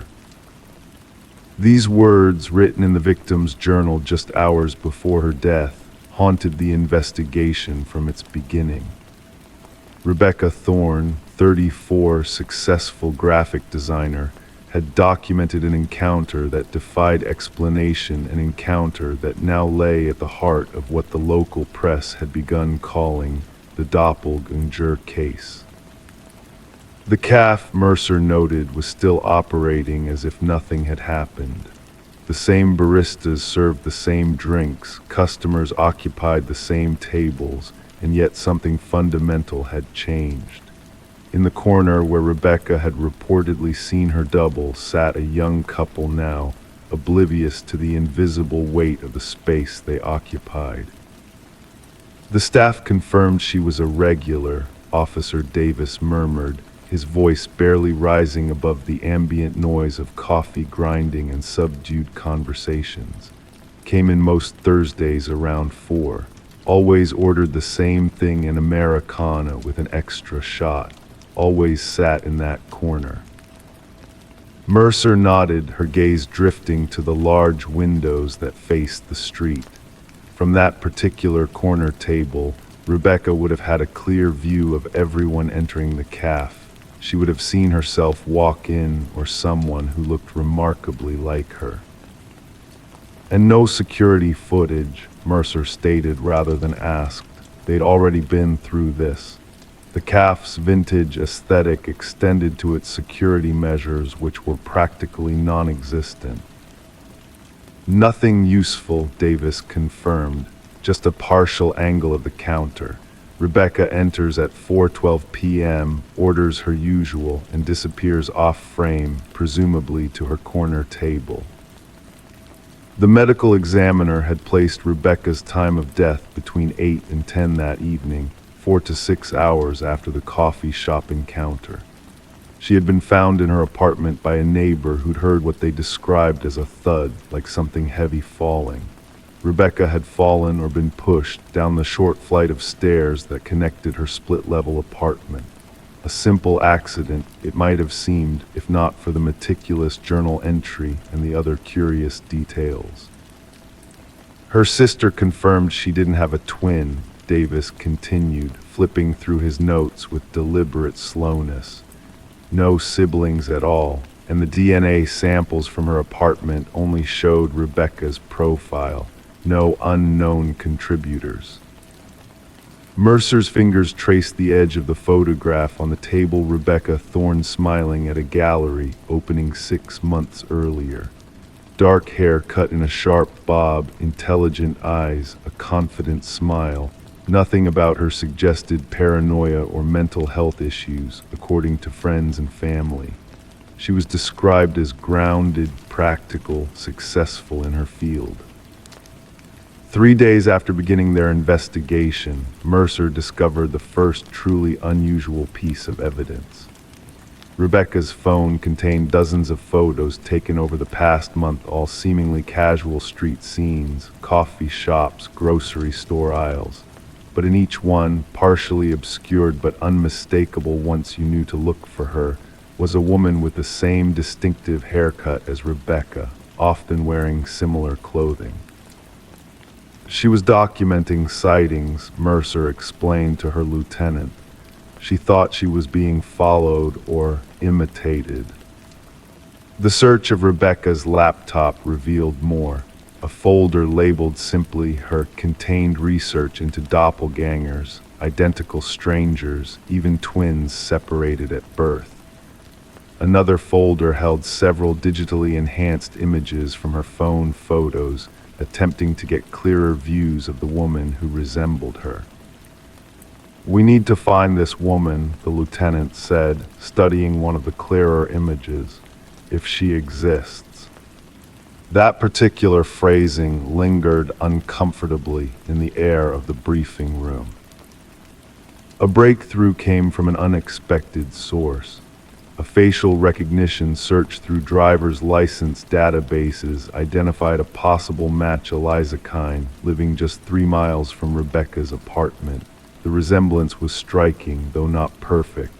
Same general face shape, same haircut, similar features, enough to be mistaken for Rebecca from certain angles or at a distance. Mercer drove to Eliza's address on a Tuesday morning, the sky still carrying that same persistent drizzle that had accompanied the beginning of the case. The apartment complex was newer than Rebecca's, more sterile in its design. As she approached the door, she felt a peculiar hesitation, a sense that something wasn't aligned correctly in the universe. The apartment was empty, not just unoccupied at that moment, truly empty. No furniture, no personal belongings. A neighbor confirmed that someone had indeed been living there until very recently.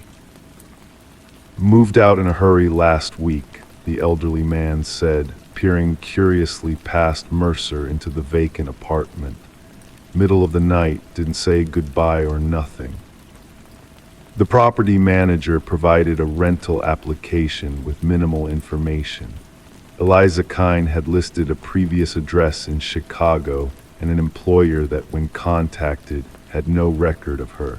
The social security number on the application belonged to a deceased woman from Florida. The reference phone numbers connected to burner phones that were no longer in service. She created an identity, Mercer explained to her team. A very good one, but still fabricated, and she chose to look like Rebecca Thorne. The question is why? The investigation expanded, stretching backward through Rebecca's life, searching for connections or conflicts that might explain why someone would go to such lengths. They found nothing obvious, no bitter business rivals, no explosive breakups, no family disputes over inheritances.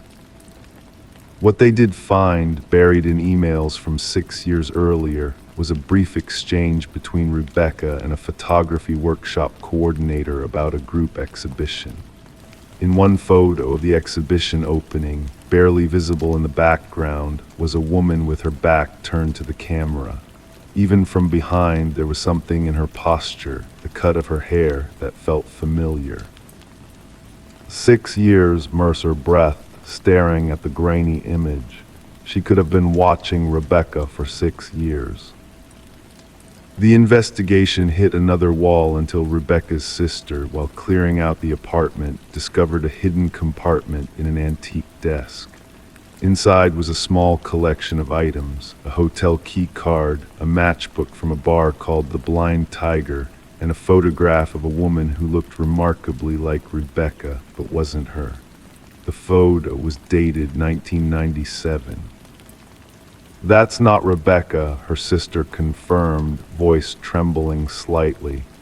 "She would have been a teenager then. This woman is in her 30s.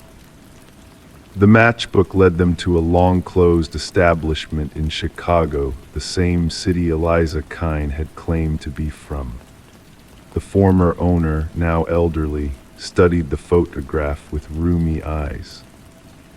"Sure, I remember her. Used to come in with a group of regulars, theater people, I think, always talking about performances and roles." A new theory began to form, one that seemed simultaneously impossible and the only explanation that fit the evidence. The woman in the 1997 photograph, was she Eliza Kine? And if so, how had she maintained the same appearance for decades?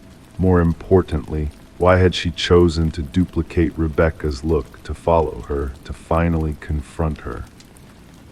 The answer came in fragments. A newspaper article about an experimental theater group in Chicago in the late 90s.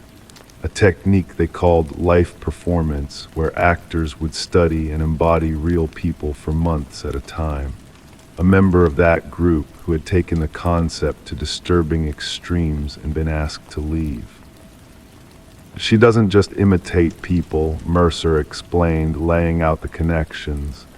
"She becomes them. And once she's perfected her performance, she replaces them."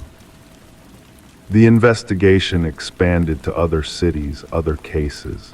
3 unsolved disappearances over 20 years, each preceded by reports of the victim claiming to have seen someone who looked exactly like them.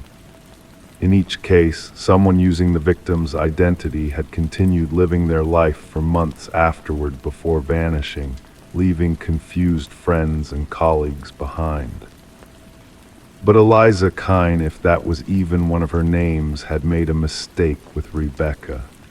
She had been spotted too early, had revealed herself before she was ready to complete her performance. The search for Eliza continued, but Mercer knew the woman was already becoming someone else, studying a new subject, preparing for a new role. As she closed the preliminary case file, she couldn't shake the image of Rebecca in that coffee shop, looking across at her own face, hearing those quiet words, "You're not supposed to be here." In the months that followed, Mercer found herself studying faces more carefully, wondering about the nature of identity, and occasionally, despite herself, looking over her shoulder for someone who walked like her, dressed like her, wore her face. The case remained officially open but growing colder by the day. Somewhere, Mercer knew, Eliza was watching someone new, learning their mannerisms, their history, their essence, preparing for her next performance. And somewhere, perhaps in another coffee shop with rain tapping against the windows, another woman was about to look up and see herself walking through the door. Story 9, she found it at a garage sale, a worn, leather-bound notebook with empty pages. But when she opened it, she saw her own handwriting, every page filled with her thoughts, fears, and secrets, things she had never written down. The small town of Millfield had always been quiet, the kind of place where the rustling of autumn leaves against sidewalks constituted the evening soundtrack, where street lamps cast pools of amber light that seemed to hold time suspended within them. Detective Sarah Mercer knew every corner of Millfield, had walked its streets since childhood, but even she couldn't anticipate the case that would come to haunt the edges of her consciousness. It began on a Tuesday in late October. The air held that particular crispness that signals winter's approach, carrying the scent of wood smoke and decay. Sarah was reviewing old case files, her pen making soft, scratching sounds against her notepad when the call came in. Eleanor Webb, 42, local librarian, had been found unconscious in her home. No signs of forced entry, no apparent injuries. Just a woman slumped over her desk, a leather-bound notebook open before her. By the time Sarah arrived at the modest craftsman-style home on Maple Street, paramedics had already transported Eleanor to Millfield General. Yellow police tape fluttered in the autumn breeze, an incongruous sight against the carefully tended mums that lined the walkway. Inside, the house was meticulously organized books arranged by author, kitchen spices in alphabetical order, framed photographs perfectly level on walls. Nothing suggested a struggle or disturbance of any kind. "What do we know?" Sarah asked Officer Miller, who stood by the desk where Eleanor had been found. "Not much," he replied, his voice low as if the house itself was listening. "Neighbor came by to borrow a cup of sugar. Door was unlocked. Found her just sitting here, unresponsive." Sarah's gaze drifted to the desk, a solid oak piece that looked like it had been passed down through generations. A half-empty cup of tea, a small desk lamp casting a warm circle of light, and the notebook still open, pages covered in flowing script. "Has anyone touched this?" Sarah asked, pointing to the notebook. "No, ma'am, everything's just as we found it." Sarah leaned closer, careful not to disturb anything. The handwriting was elegant, almost artistic in its precision. The first line on the open page read, "I know they're watching me. I can feel their eyes even now as I write these words." A chill traveled up Sarah's spine, raising goosebumps along her arms despite the warmth of the house. She carefully photographed the page before closing the notebook and placing it in an evidence bag. The leather cover was worn smooth in places, suggesting years of handling, yet Eleanor's friend Janet would later tell Sarah that Eleanor had only purchased it the previous weekend at a garage sale on Orchard Lane. At the hospital, Eleanor Webb remained unconscious. No drugs in her system, no signs of trauma. The doctors used words like unexplained neurological event and catatonic state of unknown origin. Sarah sat beside the hospital bed, studying the woman's peaceful face. Eleanor's breathing was steady, her heart rate normal. She simply wouldn't or couldn't wake up. "Has she had any visitors?" Sarah asked the nurse on duty. "Just her sister from Cincinnati. Arrived about an hour ago." Sarah found Marion Webb in the hospital cafeteria, hands wrapped around a cup of coffee that had long gone cold. Unlike her sister, Marion was all sharp edges and nervous energy. "We weren't close," Marion admitted, her gaze fixed on the linoleum floor. "Hadn't spoken in nearly 2 years. Some silly argument about our mother's estate. Funny how trivial it seems now." "When was the last time you spoke with Eleanor?" 3 days ago, she called me, which was unusual in itself. She sounded strange, said she'd found something that scared her, asked if I remembered our grandmother's stories. "What stories?" Sarah asked, the gentle scratch of her pen against paper the only sound between them for a moment. "Grandmother had all these superstitions, old country nonsense our mother called it. One was about objects that could, know things, read thoughts. She'd never allowed journals or diaries in the house. Said writing down your thoughts gave them power, made them vulnerable to being claimed." The notebook remained in the evidence locker at the Millfield police station that night as Sarah returned to Eleanor's home. The autumn darkness seemed to gather more thickly around the Craftsman house now, the shadows in its corners deeper somehow. Sarah moved through the rooms methodically, searching for anything that might explain Eleanor's condition. In the spare bedroom that Eleanor had converted to a home office, Sarah found a receipt from the garage sale dated the previous Saturday. Mrs. Abernathy, 1824 Orchard Lane. Below it, Eleanor had written a single question mark in red ink. Mrs. Abernathy was 86 years old, with papery skin and eyes that seemed to see beyond the physical world. Her living room was cluttered with a lifetime of collected objects, porcelain figurines, old books, photographs in tarnished silver frames. "Yes, I remember the notebook," she said, her voice surprisingly strong. "Been trying to sell it for years. No takers until your librarian came along. Seemed drawn to it somehow." "Do you know where it came from originally?" Sarah asked. Mrs. Abernathy's hands trembled slightly as she poured tea into delicate cups that didn't quite match. "My late husband was an antique dealer, brought home all manner of things. That notebook came from an estate sale after a suicide, 1973, I believe. A writer who claimed her thoughts were being stolen." Sarah felt that same chill again, despite the warmth of the tea in her hands. "Did you ever write in it yourself?"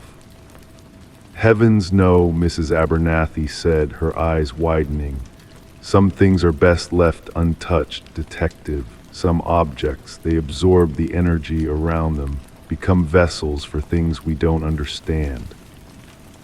That night, Sarah dreamed of the notebook. In her dream, its pages turned by themselves, revealing thoughts she'd never shared with anyone, her doubts about her recent promotion, her lingering grief over her father's death, her secret fear that she might never solve the one cold case that had defined her career. The following morning, she returned to the station early, before the day shift began. The evidence room was quiet, the fluorescent lights humming softly overhead. She signed out the notebook, carried it to her desk. For long minutes, she simply stared at it, its worn leather cover innocent in appearance. When she finally opened it, the pages were filled with handwriting, but not Eleanor's elegant script. This was Sarah's own handwriting, slanted and practical. Page after page of her private thoughts, fears she'd shared with no one, observations she'd made but never voiced. October 15, the Henderson case is going nowhere. Chief thinks it's just a matter of time, but I know better. We've missed something fundamental. I can feel it. October 18, Dad would have been 70 today. I still reach for the phone sometimes, forgetting.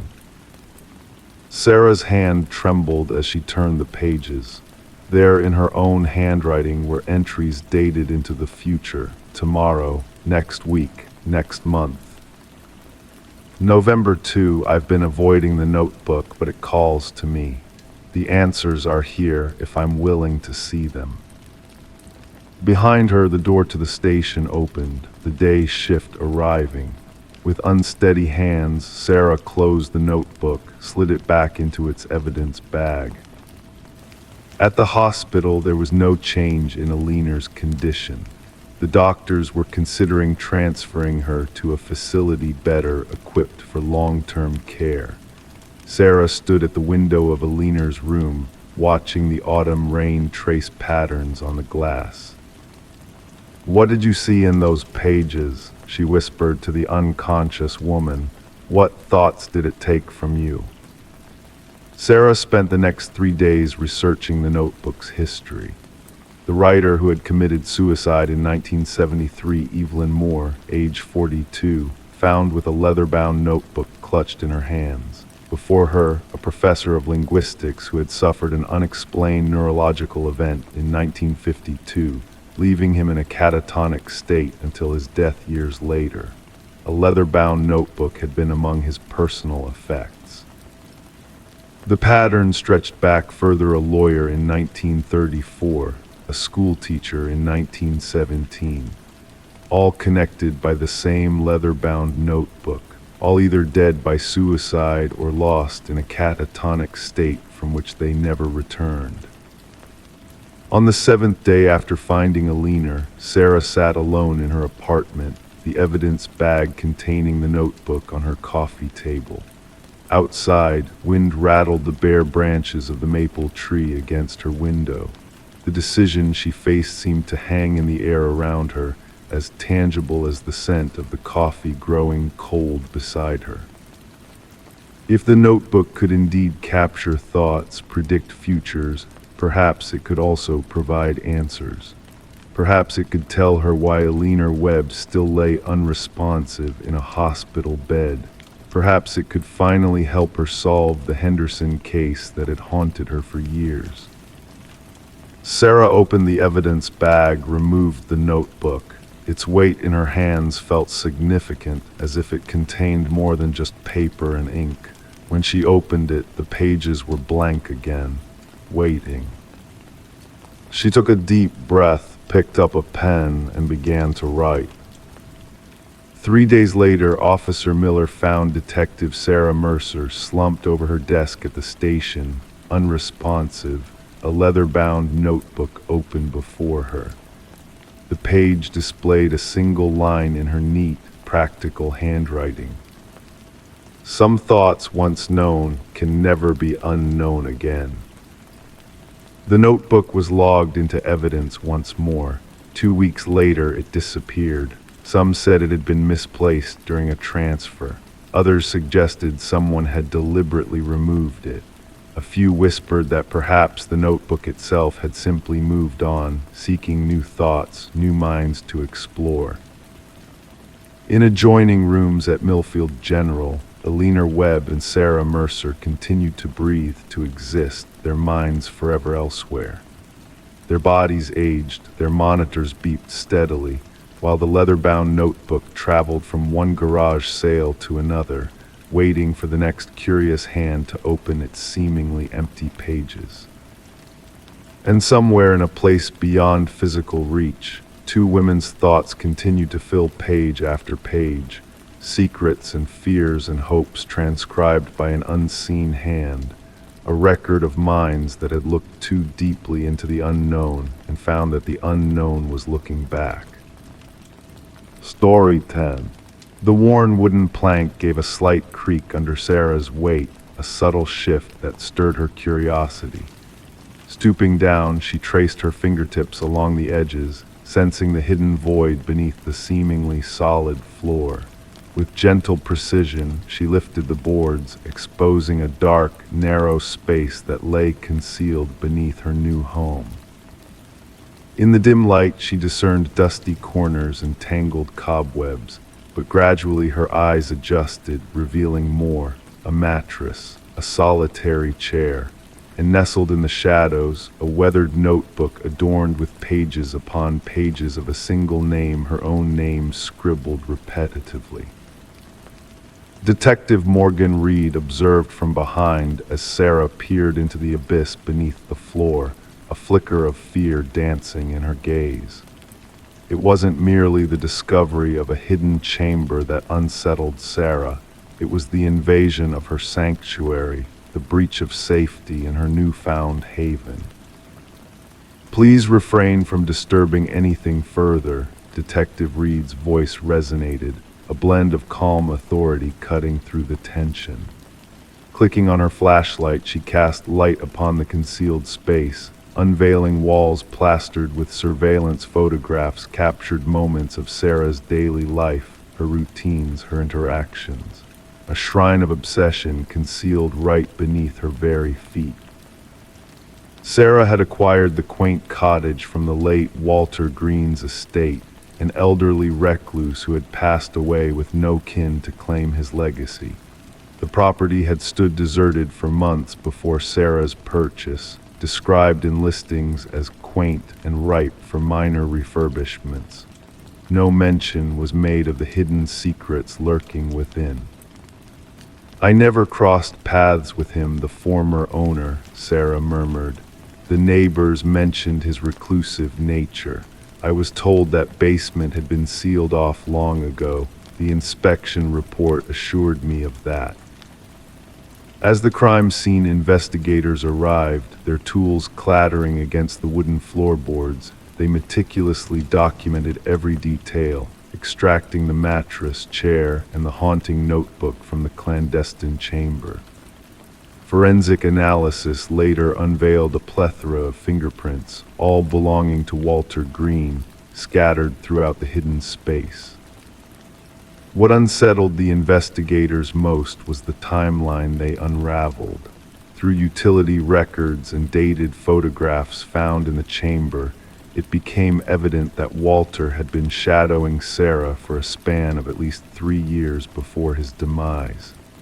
He had woven himself into her world, a ghostly presence she had never sensed. "This fixation often escalates," the department psychologist remarked during a briefing. "From fantasy to meticulous planning, the hidden room suggests a chilling preparation for something far more sinister." Detective Reed's inquiries led her to an unexpected revelation during an interview with Walter's former colleague from the local shopping center's maintenance team. Fidgeting with his wedding band, the man disclosed Walter would speak of her at times, claimed she resembled someone he once knew. "I brushed it off as harmless ramblings of an infatuated old man." Did he ever allude to any intentions concerning her? Reed probed further. "Not explicitly, but he had this phrase he'd repeat, 'She belongs with me.' I assumed it was mere talk," the former coworker confessed, his gaze fixed on his trembling hands. Securing a warrant to delve into Walter's workplace locker, untouched since his passing, Detective Reed uncovered a key that unlocked a storage unit registered in his name. The metallic door groaned open, unveiling a meticulous replica of Sarah's former dwelling, her bed, her desk, her living room set meticulously recreated. A mannequin, adorned with a wig mirroring Sarah's tresses, sat at a replica desk, a haunting mimicry of her existence. Most chilling of all was a calendar marking a date mere days after Walter's sudden demise from a heart attack. A scarlet circle enveloped the date, with a solitary word etched across it, "Together." Delving into Walter's past, investigators unveiled his institutionalization in his youth, stemming from an all-consuming fixation on a female teacher. His medical records chronicled treatment for erotomania, a delusional belief in reciprocal love where none existed. Decades of uneventful existence shattered when Sarah unwittingly triggered his dormant obsessions. Spread across the precinct's conference table, crime scene photographs painted a harrowing narrative. In his final moments, he believed in a bond that never existed. In his eyes, they were fated to unite, Detective Reed reflected somberly. Could she have encountered him unknowingly, sparking this fixation? A fellow detective pondered. Reed shook her head solemnly. No traces we can unearth. Sometimes these obsessions take root in the smallest gestures. A fleeting smile, a lingering gaze. For someone with his history, that could be all it took. Opting to part ways with the once charming abode, Sarah sold the house, haunted by the shadows that lurked beneath its floors. During a final walkthrough with her realtor, she stood in the living room, arms wrapped around herself, reflecting. I can't help but wonder what might have unfolded if he had not met his end. How long would I have dwelled here, ignorant of his watchful eyes, oblivious to the secrets concealed beneath my very feet? With Walter's passing, the case was officially closed, labeled as stalking with intent to abduct, a plan that never came to fruition. Sarah relocated, reshaping her routines and guarding her privacy with newfound vigilance. Detective Reed silently monitored her from afar, a silent vow to safeguard a life that had teetered on the edge of peril. The cottage found new owners, a young couple oblivious to its hidden past. The concealed chamber was sealed, the floorboards replaced, life moving forward. Yet for those privy to the truth, the story of the room beneath the floorboards lingered as a haunting reminder of unseen threats, of monsters who evade justice, and of survivors who narrowly evade their fates. Story 11. The river flowed gently that morning, its surface a mirror reflecting the sky above. The fisherman's attention was drawn to a peculiar sight, an abandoned suitcase floating near the shore. Initially dismissing it as discarded clothes, he ventured closer, only to be met with a putrid odor that hung heavy in the air. The case was bound by chains, its metal edges corroded by time and exposure. When the authorities pried it open, they were met not by garments, but by a haunting discovery: locks of hair, fingers frozen in a silent grip. Nestled at the bottom was a chilling message, cryptic and unsettling. This isn't the first. Detective Sarah Mercer arrived at the scene, a handkerchief pressed to her nose as she took in the grim tableau before her. The victim, a woman in her 30s with dark hair and pallid skin, bore the marks of her watery grave. The medical examiner meticulously cataloged every detail, preserving the evidence of a life cut short. What struck Mercer was not just the brutality of the crime, but the meticulous care taken in presenting the victim: manicured nails, recently styled hair, adorned in upscale attire. She was not just discarded, Mercer mused, watching the river's gentle embrace against the muddy bank. She was arranged, deliberately displayed. The victim was identified as Catherine Walsh, a successful real estate agent renowned for her expertise in luxury properties. Divorced and childless, she led a solitary life in an affluent neighborhood. Colleagues painted a picture of a driven, detail-oriented professional who kept her personal life closely guarded. Her disappearance was reported by her assistant, who emphasized Catherine's unwavering dedication to a crucial client, showing a deal that promised her the largest commission of her career. A thorough search of Catherine's meticulously kept home revealed a stark contrast to the chaos of her demise. Every aspect of her living space exuded order and precision, from the designer furniture meticulously arranged to the labeled meal containers in her fridge. However, a single anomaly caught the investigators' attention: a slightly ajar drawer in her home office. Within it lay a leather-bound journal, its final entry hinting at a lurking menace. He's watching again. Same car, different plates. Examination of Catherine's digital footprint unveiled a trail of ominous messages from unknown sources, all echoing the same eerie refrain: I see your perfection. Each missive sent at precise intervals, a sinister pattern emerging from the shadows. Mercer connected the dots between these cryptic messages and the meticulous staging of the crime scene. Our perpetrator is methodical, she remarked to her partner. This is not a crime of passion, it's a carefully orchestrated ritual. A breakthrough in the case came from an unexpected source, a pawnshop owner who recognized Catherine's distinctive emerald necklace among his wares. The culprit turned out to be a familiar face, Michael Linden, an unassuming maintenance worker with a penchant for darkness. Surveillance footage depicted Linden's frequent visits to Catherine's building, his presence unnoticed among the bustling crowds. In his modest apartment, a trove of incriminating evidence awaited discovery: photographs of Catherine and other women, all sharing a similar appearance, all captured in unsuspecting moments. Among the macabre collection, Catherine stood as only one of Linden's victims. Concealed behind a false wall in his closet, a shrine to his victims was unearthed, personal mementos meticulously arranged, each item a macabre homage to lives snuffed out. The interrogation room turned frosty as Linden was brought in for questioning. His demeanor remained composed, his voice devoid of emotion as he confessed. They were flawed, they projected perfection, but I saw the truth. Catherine's desk drawer was never tidy. Her lipstick always missed a spot. Her perfection was a facade. The search for the other victims hinted at in Linden's note led investigators to remote locations where 2 more suitcases were recovered, each concealing a life abruptly extinguished. Linden's trial unfolded with a chilling narrative of obsession and violence. He had stalked his victims methodically, invading their privacy, learning their routines, and ultimately imposing his twisted vision of perfection upon them. The families of the deceased bore witness in stoic silence as the judge pronounced a sentence of life without parole for Linden. For Detective Mercer, the case was resolved, yet lingering questions lingered in the shadows. What inner demons drove Linden to seek out these particular women?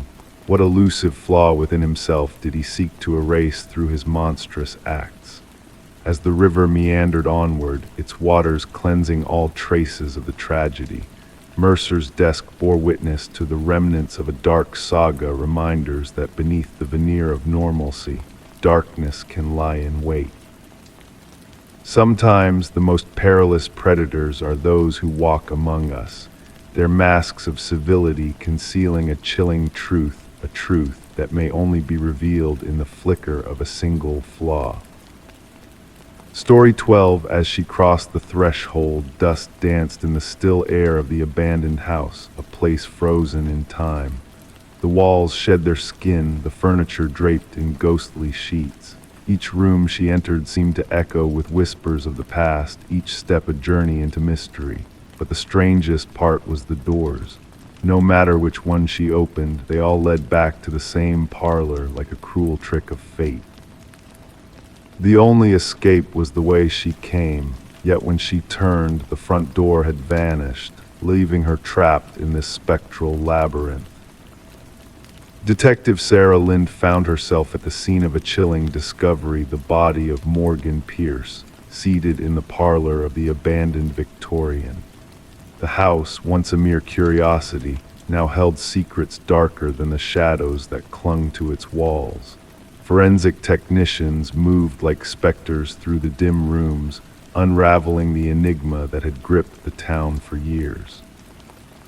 The medical examiner's hushed voice revealed the grim truth: Morgan had been asphyxiated, her peaceful expression belying the horror of her final moments. No signs of struggle, no clues left behind, just a silent witness to a mystery that defied explanation. Questions hung in the air like cobwebs in the forgotten corners of the house. Who had found the body? What had drawn Morgan to this place of whispers and illusions? The answers lay buried in the shadows of the past, waiting to be uncovered. Morgan's research into architectural anomalies had led her to the Victorian, a place where reality seemed to warp and twist. Her journal spoke of strange phenomena, of doors that led to ever-changing rooms, of a house that held secrets too deep to fathom. But it was the discovery of rare alkaloids in her system that sent shivers down the spines of investigators. The whispers of shamanic rituals, of ancient powers at play, added a new layer of darkness to an already haunting tale. Messages deleted from Morgan's phone hinted at a connection to someone who shared her obsession with the house, someone who spoke of the building as if it were alive, as if it held the key to mysteries beyond comprehension. Adam Reeves, an expert in architectural history, emerged as a central figure in the unfolding drama, his knowledge of the house's secrets casting a long shadow over the investigation. But even Reeves, with his alibi and his scholarly demeanor, could not escape the web of intrigue that encircled the Victorian. The revelation of a family curse, of past deaths hidden in the shadows of history, added a new layer of horror to an already chilling tale. As investigators delved deeper, they uncovered a hidden chamber behind the parlor fireplace, a place of power and darkness where artifacts lay in silent judgment. The carving of a deity, worn smooth by the touch of generations, held the key to a truth too terrible to comprehend. And then, like a candle snuffed out in the night, Adam Reeves joined Morgan in death, his peaceful expression a mirror of her own. The key he clutched, a key that unlocked not doors but perception, whispered of secrets too dark to name. The house, condemned and shunned by the living, remained a place of mystery and fear, its walls echoing with the whispers of those who had passed beyond the veil. Rumors swirled like mist in the night, of lights seen in the windows, of voices carried on the wind. Some said the house claimed those who delved too deep, who sought to unravel its mysteries. Others whispered of powers older than time, of secrets that lay hidden in the spaces between worlds. The truth, like the house itself, remained elusive, a riddle without answer, a mystery without end. And as the shadows lengthened and the night drew close, the Victorian stood silent and watchful, a sentinel of secrets that would never be revealed. Story 13, the aged apartment exuded an aura of history and secrets, its time-worn heating system emitting eerie groans that reverberated through the walls, while the pipes rattled like a haunting melody, a familiar yet unsettling symphony of the past. She, the sole inhabitant, embraced the creaks and murmurs as part of the building's charm, until one night when a soft, spectral voice breached the veil of normalcy. It drifted through the vents, a mere whisper carried on the breath of the wind, calling her name with a haunting familiarity that sent shivers down her spine. Intrigued and unnerved, she leaned in closer, pressing her ear against the cold metal grate, her heart quickening its pace in anticipation. And then in a hushed tone, almost teasingly, the voice spoke again, "I know you can hear me." Detective Morgan Shaw, a figure of quiet strength and unwavering determination, found herself standing in the heart of the barren apartment, a scene cloaked in silence and mystery. Her gaze fixated on the rusted vent cover, forcibly removed from its place, a silent witness to the enigma that unfolded within these walls. Around her, the forensic team meticulously combed through the room, capturing every detail with their flashing cameras, preserving the enigma for scrutiny. The missing woman, Alina Reeves, had vanished without a trace, her absence unnoticed until the telltale scent of decay permeated the air. Officer Patel, his voice steady yet tinged with disbelief, recounted the victim's eerie complaints of voices echoing through the vents, dismissed as mere echoes of a dilapidated heating system by the building's management. Shaw, a seasoned observer of human nature and the hidden truths it conceals, knelt by the vent, her keen eyes tracing the jagged scratch marks that marred its edges. These were not the marks of tools, she noted quietly to herself, but rather the desperate clawing of fingernails, a futile attempt to break free from within.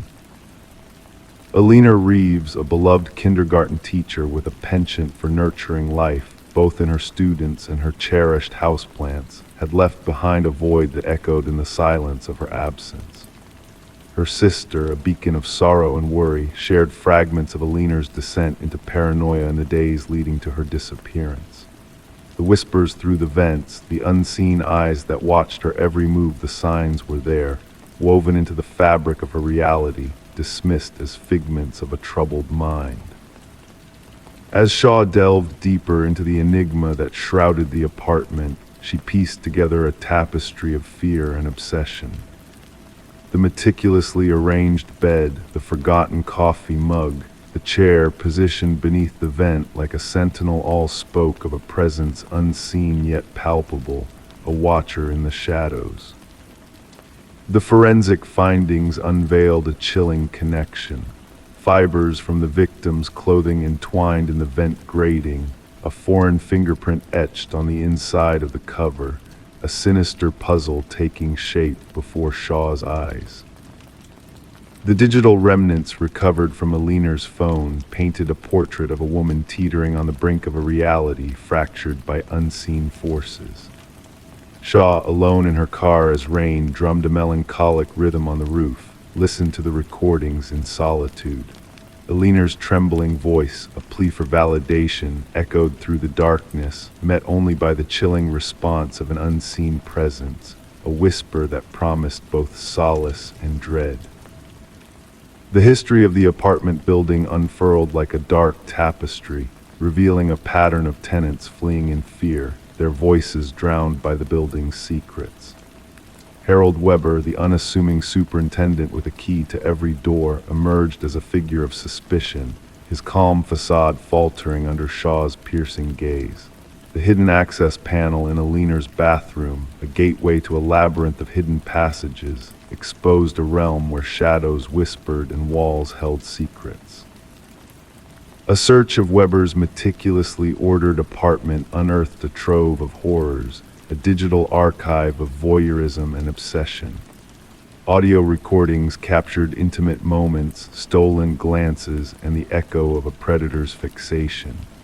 Shaw, confronted with the depths of human depravity, felt a chill creep down her spine as she unraveled the threads of a twisted narrative spun in darkness. The trial that followed was a testament to the fragility of sanity and the depths of darkness that lurked within the human soul. Weber, a puppeteer of shadows, wove a web of delusions and whispered promises, his calm facade masking a mind consumed by the whispers of the past. The jury's swift verdict echoed through the courtroom, sealing Weber's fate as a harbinger of nightmares. Yet the echoes of the past refused to fade, lingering in the vacant halls of the apartment building like ghosts of a forgotten time.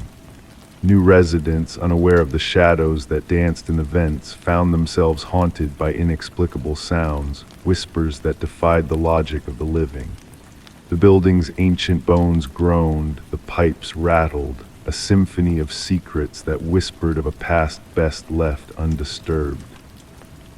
And so the apartment building stood as a monument to the darkness that dwelled within its walls, a silent witness to the sins of the past and the whispers that lingered in the shadows.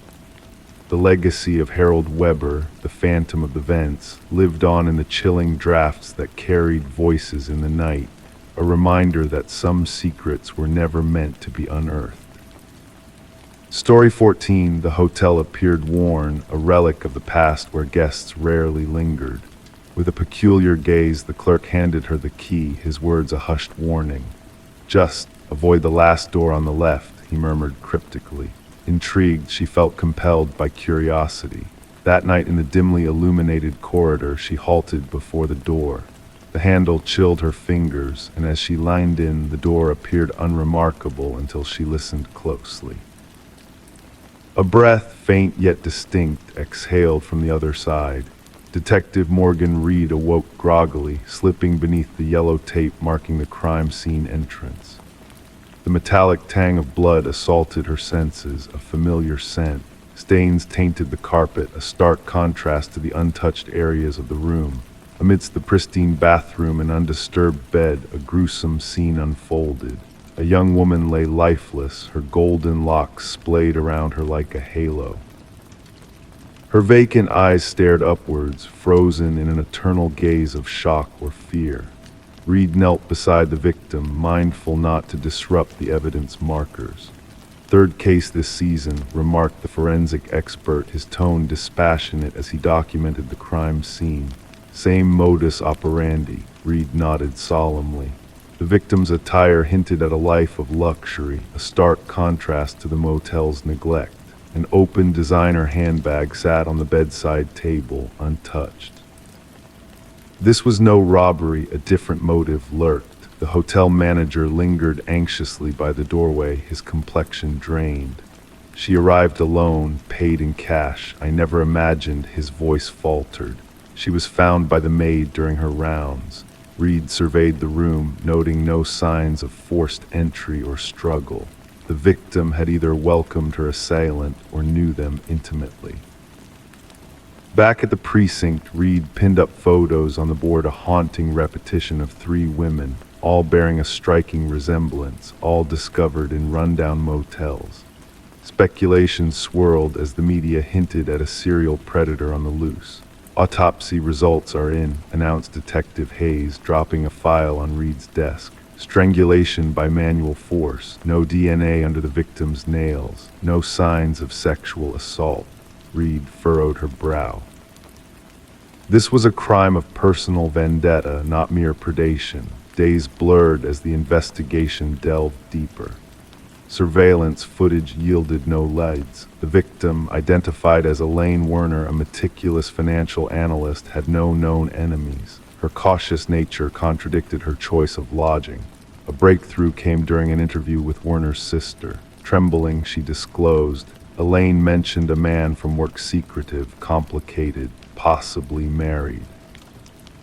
Leaning forward, Reed inquired, "Did she mention a name?"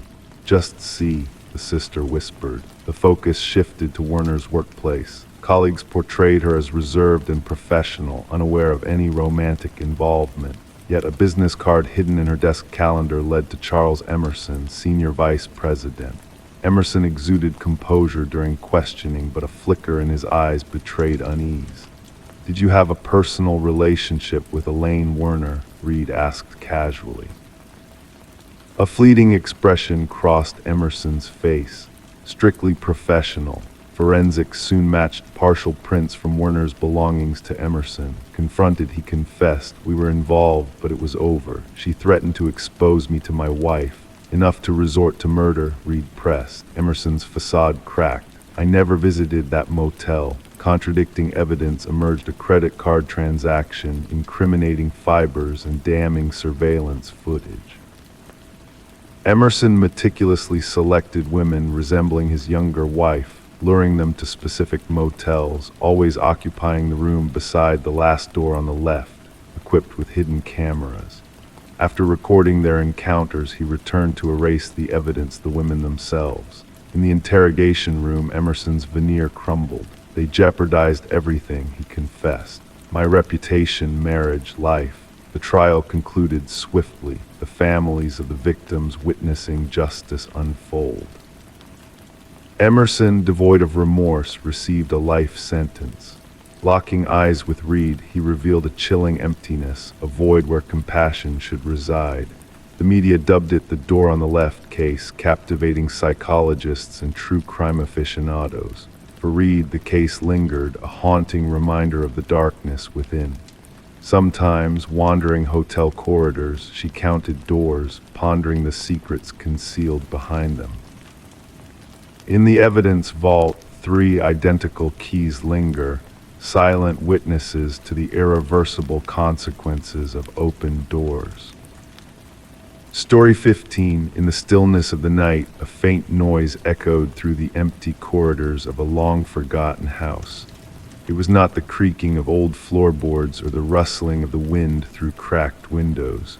No, this was different: a pocket dial, a connection to a world long gone, filled only with static and muffled sounds. The operator hesitated, almost dismissing it as a mere glitch in the system. But then a voice pierced through the interference, a woman, her words urgent and laced with fear. "He's here." He, and then silence engulfed the line, leaving behind a chilling void. The number traced back to an abandoned house, a relic frozen in time, its secrets buried deep within its walls. Detective Morgan Reed stood in the dimly lit kitchen, where the phone lay on the counter, its screen illuminating the dust that had settled like a shroud. Pressing the playback button, Morgan listened intently to the haunting whisper that had captured her attention. It was a voice from beyond, a voice that defied logic and reason. The woman on the other end belonged to the Sullivan family, who had long departed from this world, leaving behind only whispers of a tragedy that had torn them apart. As Morgan delved deeper into the mystery, she discovered that the phone belonged to Catherine Sullivan, a young woman who had met a tragic end 3 years prior. The pieces of the puzzle did not fit the call made from an empty house, the eerie resemblance of the voice to that of a deceased woman. The forensic team scoured the scene, searching for clues in the shadows of the past. But the house offered no answers, only more questions that lingered in the air like a ghostly presence. The recording, those 11 seconds frozen in time, became the focal point of their investigation. It was a thread connecting the present to the past, a whisper from the other side begging to be heard. Through interviews and painstaking research, Morgan unearthed a journal hidden among Catherine's belongings. Its pages spoke of a love turned sour, of a darkness that had crept into Catherine's life like a silent predator. Mark Jennings, Catherine's former boyfriend, became a person of interest, his alibi unraveling under the weight of suspicion. The journal's final entry, a cryptic message of impending doom, cast a shadow of doubt over his every word. As the truth slowly unraveled, a sinister plot emerged, a tale of manipulation, obsession, and ultimately murder. Mark's twisted games had led to Catherine's untimely demise, his desperate attempts to silence her echoing through the empty halls of the abandoned house. But justice, like a beacon in the night, shone through the darkness. Mark's web of deceit crumbled under the weight of evidence, revealing the true extent of his crimes. And as the phone from the abandoned house sat silent in the evidence locker, a reminder of the past that refused to be forgotten, the echoes of Catherine's voice lingered on, a testament to the resilience of those who refuse to be silenced, even in death. Story 16, The Enigmatic Cafe. The caf held a silent allure, drawing him in day after day. His presence was as constant as the rising sun, his routine unchanging. The barista recognized his face, a familiar yet nameless figure in the sea of customers. But one fateful day he failed to materialize. His absence lingered like a shadow, casting a veil of mystery over his regular haunt. When the authorities investigated, they stumbled upon a curious discovery. Left behind on his customary seat was a solitary wallet holding a driver's license devoid of any identifying details, a void where a name should have been. Reviewing the surveillance footage, Detective Sarah Mercer was met with an enigma. The man, now dubbed John Doe, had entered the caf, taken his seat, but never departed. As Mercer delved deeper into the perplexing case, she scrutinized the security footage, seeking answers in the mundane actions of the elusive John Doe. His movements appeared ordinary, almost inconspicuous until the moment he vanished into thin air, leaving behind a trail of bewilderment. The wallet, a lone artifact of his existence, unveiled no secrets. No names, no addresses, just blank spaces hinting at a hidden truth. The contents within only deepened the enigma, an untraceable maze of credit cards, cash, and a cryptic business card with a ghostly phone number. The cafe's barista, a silent observer to John Doe's silent presence, offered scant insights.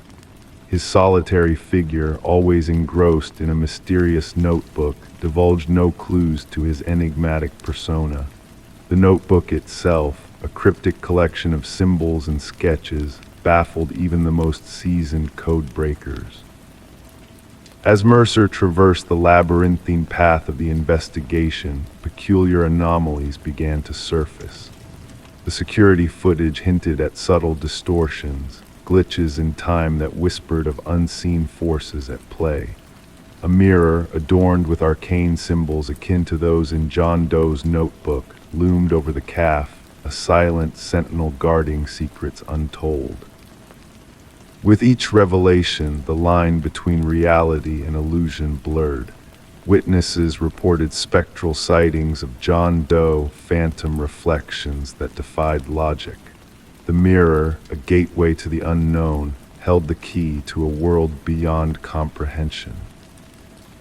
A chance encounter with an elderly physicist unraveled the tangled web of mysteries. Margaret Keller shed light on John Doe's true identity, Daniel Weston, a brilliant mind lost to the realms of quantum experimentation.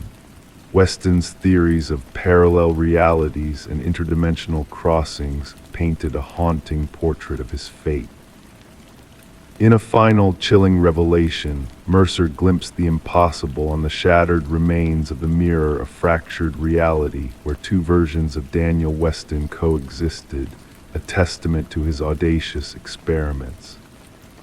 As the cafe closed its doors for the last time, the mystery of the man who straddled worlds remained unsolved, a ghostly enigma etched in the annals of time. And so Detective Mercer retreated from the haunting echoes of the case, her own reality forever altered by the enigmatic tale of the man who slipped through the cracks of existence. As whispers of his spectral presence lingered in the wind, she found solace in the quiet hum of her pen scratching against the pages, a silent echo of a mystery never to be unraveled. Story 17. In the quiet town there stood a house at the edge of the woods, shrouded in mystery and silence. Its windows were dark, its porch worn with the passage of time. No one laid claim to it, no one remembered its origins. Whispers of its existence floated through the community, but no one dared to speak its name.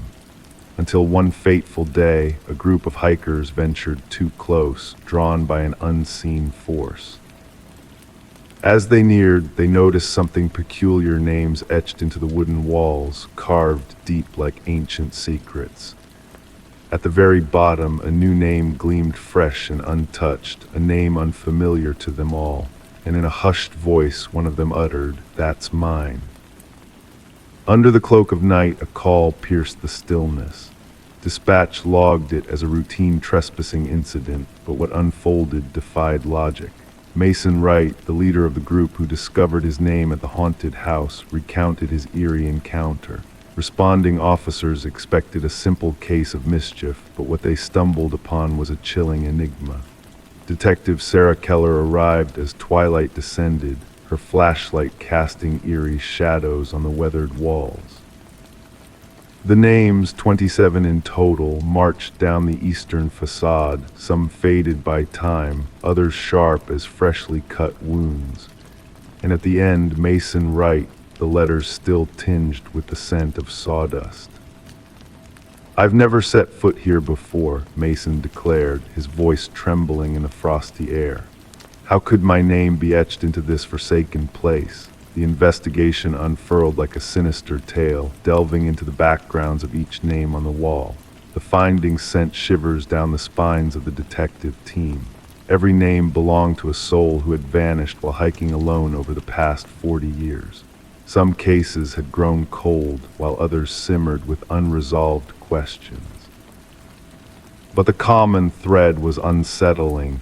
Each disappearance had occurred in these very woods. Forensic experts meticulously cataloged each carving, noting the nuances of age, technique, and weathering. The earliest name, Rebecca Hansen, harked back to a mystery from decades past, a young woman who had ventured into the forest and never returned. As the pieces of this enigmatic puzzle fell into place, Detective Keller probed Mason's story, finding it devoid of connections to the other names. The focus then shifted to Mason's companions, unraveling cryptic clues hidden in photographs taken during their ill-fated hike. In a hidden corner of the desolate house's basement, a macabre revelation awaited. Personal effects of the missing hikers were meticulously arranged, each item bearing a name from the haunting list outside. Bloodstains, scrubbed but still visible under UV light, hinted at dark deeds. The scent of death lingered in the dense woods behind the house, where cadaver dogs sensed invisible shadows lurking. As the tendrils of the investigation tightened, Mason's sanity began to fray.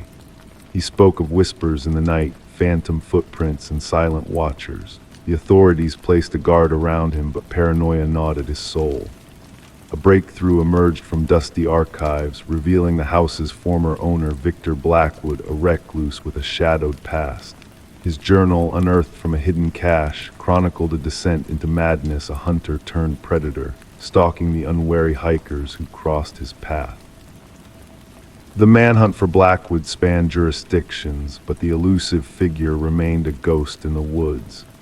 Mason withdrew into the shadows, his fate entwined with the chilling narrative unfolding. And then a grim twist of fate unraveled. The lead forensic technician, marked as the next victim, vanished without a trace, leaving behind a cryptic message carved in fresh wood. The trap was set, the stage prepared for a final showdown. Surveillance cameras captured a spectral figure emerging from the forest, a specter of death and darkness. As the tactical teams closed in, the figure dissolved into the night, leaving behind only whispers of dread. The house, now a sentinel of unspeakable horror, stands cloaked in shadows, a dark monument to those who vanished without a trace. Mason and the missing technician slipped beyond the grasp of the living, leaving behind a legacy of fear and unanswered questions. The town whispers of their tragic fate, while the names on the wall linger as a spectral warning to all who dare to tread the haunted paths of the woods. And in the stillness of the night, the house stands silent, a sentinel to the mysteries that dwell within its walls, the names that no one dares to speak. Story 18. The old apartment held its secrets within its creaky pipes and groaning floorboards, but the new tenant, Sarah, sensed something more unsettling lurking within the familiar sounds of the building. Above her top-floor abode, she heard footsteps, steady, deliberate, echoing through the night like a haunting melody. One evening, driven by a mixture of fear and curiosity, Sarah tentatively tapped the ceiling with a broomstick. The footsteps ceased, swallowed by the silence that followed. Then, from within the very structure of the ceiling, a single knock reverberated back down to her. Sarah kept the strange incident to herself, attributing it to the settling of the old building, or perhaps a wayward creature seeking refuge in the attic.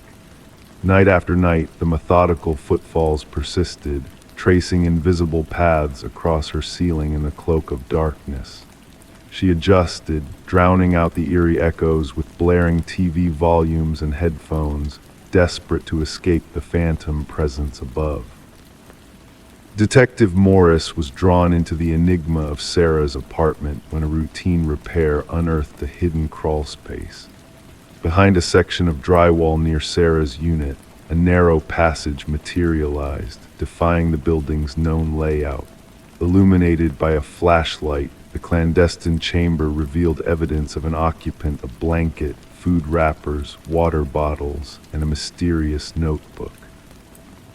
The police were summoned, and Detective Morris, accompanied by his partner Rivera, delved into the unsettling discovery. The maintenance worker, visibly shaken, repeated his ominous proclamation. Someone's been living in the walls, someone's been watching. The notebook, a chilling chronicle of Sarah's life, detailed her every move, her routines, visitors, meals, and habits. The writings grew increasingly erratic, interspersed with cryptic symbols and a disturbing declaration. The subject no longer responds to my signals. She has chosen to ignore me. No one ignores me. Forensic experts uncovered fingerprints in the hidden passages, belonging to an unknown entity with no record in any database. The intricate network of concealed tunnels within the building, some dating back decades, connected multiple apartments but converged at viewing points disguised within Sarah's living space. Interviews with current residents yielded no unusual accounts, but former tenants painted a chilling picture of feeling watched and hearing inexplicable noises. One previous occupant had fled after a mere fortnight, haunted by unnamed terrors but silenced by fear of being labeled paranoid. The puzzle unraveled when microscopic blood spatter in the crawl space led to a DNA match with a missing person, Martin Weaver, who had resided below Sarah.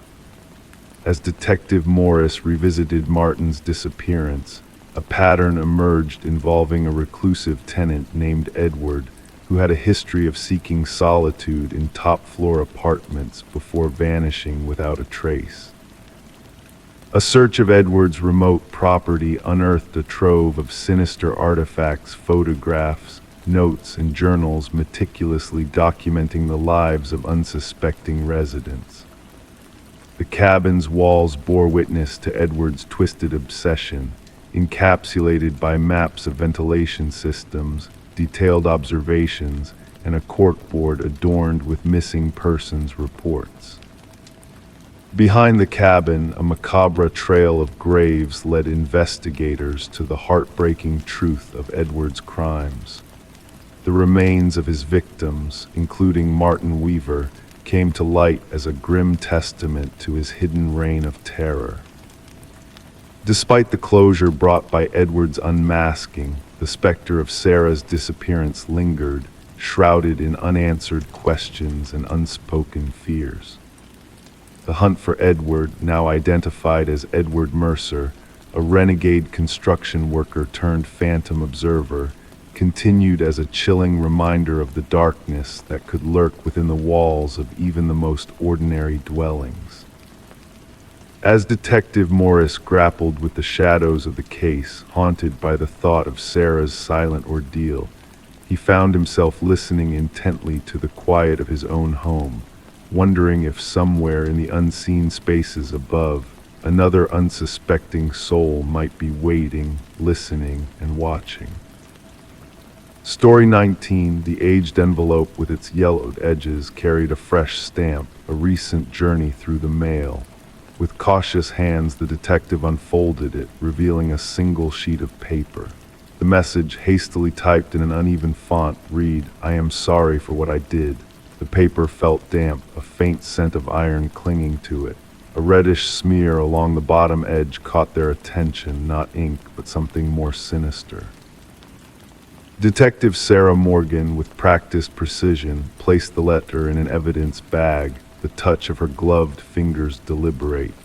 The forensics team confirmed her suspicions the stain was human blood, matching DNA from an unsolved homicide case that had haunted the department for years. The victim, Rebecca Warren, a young journalist, had been found in her apartment, a tragic scene of multiple stab wounds. Her laptop missing, notes scattered, hinting that her death was linked to a story she was pursuing. Despite exhaustive efforts, the case had gone cold until this eerie letter arrived at the homicide division, a cryptic message of remorse. The sender's gloves left only faint smudges on the paper, offering little in terms of identity. The postmark, however, provided a glimmer of hope after months of stagnation. Morgan gathered her team in the briefing room, the walls adorned with the fruitless fruits of past investigations. Pinning the letter's image at the center, she declared, "This changes everything. Our killer shows regret." Detective James Chen, her long-standing partner, eyed the letter thoughtfully. "Or perhaps it's a ruse, a calculated act to mislead us," he proposed. The unique typewriter impression patterns led the forensics team to a vintage model out of production for decades, a rare but not unattainable find. They scoured antique shops and collector circles for leads, breathing new life into the stagnant case. As they delved deeper into Rebecca's life, her dedication to uncovering corruption emerged. Her latest investigation involved a wealthy family entangled in local politics, a web of deceit and power struggles. Interviewing Rebecca's boyfriend, Michael Barnes, revealed subtle shifts in his demeanor since the letter's arrival, evidence of concealed truths and unspoken fears. She feared she was being followed, Michael confessed, regret heavy in his voice. "I dismissed her concerns as paranoia. I should have listened." Just as the team pursued this new lead, a second letter appeared, bearing the same typewritten message in blood. This time, the confession hinted at dark family secrets, a sinister motive lurking beneath the surface. The trail led to the mansion of the deceased patriarch, where the eldest son, Richard, stood as a suspect with his collection of antique typewriters. His composed demeanor faltered under scrutiny, his explanations rehearsed and hollow. A breakthrough came with the discovery of custom stationary fibers on the envelopes, leading to the youngest daughter, Eleanor, and her revelation of Richard's manipulations. A hidden room in Richard's home unveiled a chilling tableau of obsession clippings, surveillance, and the incriminating typewriter. The blood analysis linked the letters to Rebecca, cementing the case against Richard. The unexpected link between Richard and Michael, exposed through financial records, painted a damning picture of conspiracy and betrayal. Confronted with the truth, Michael's confession shattered the facade of innocence.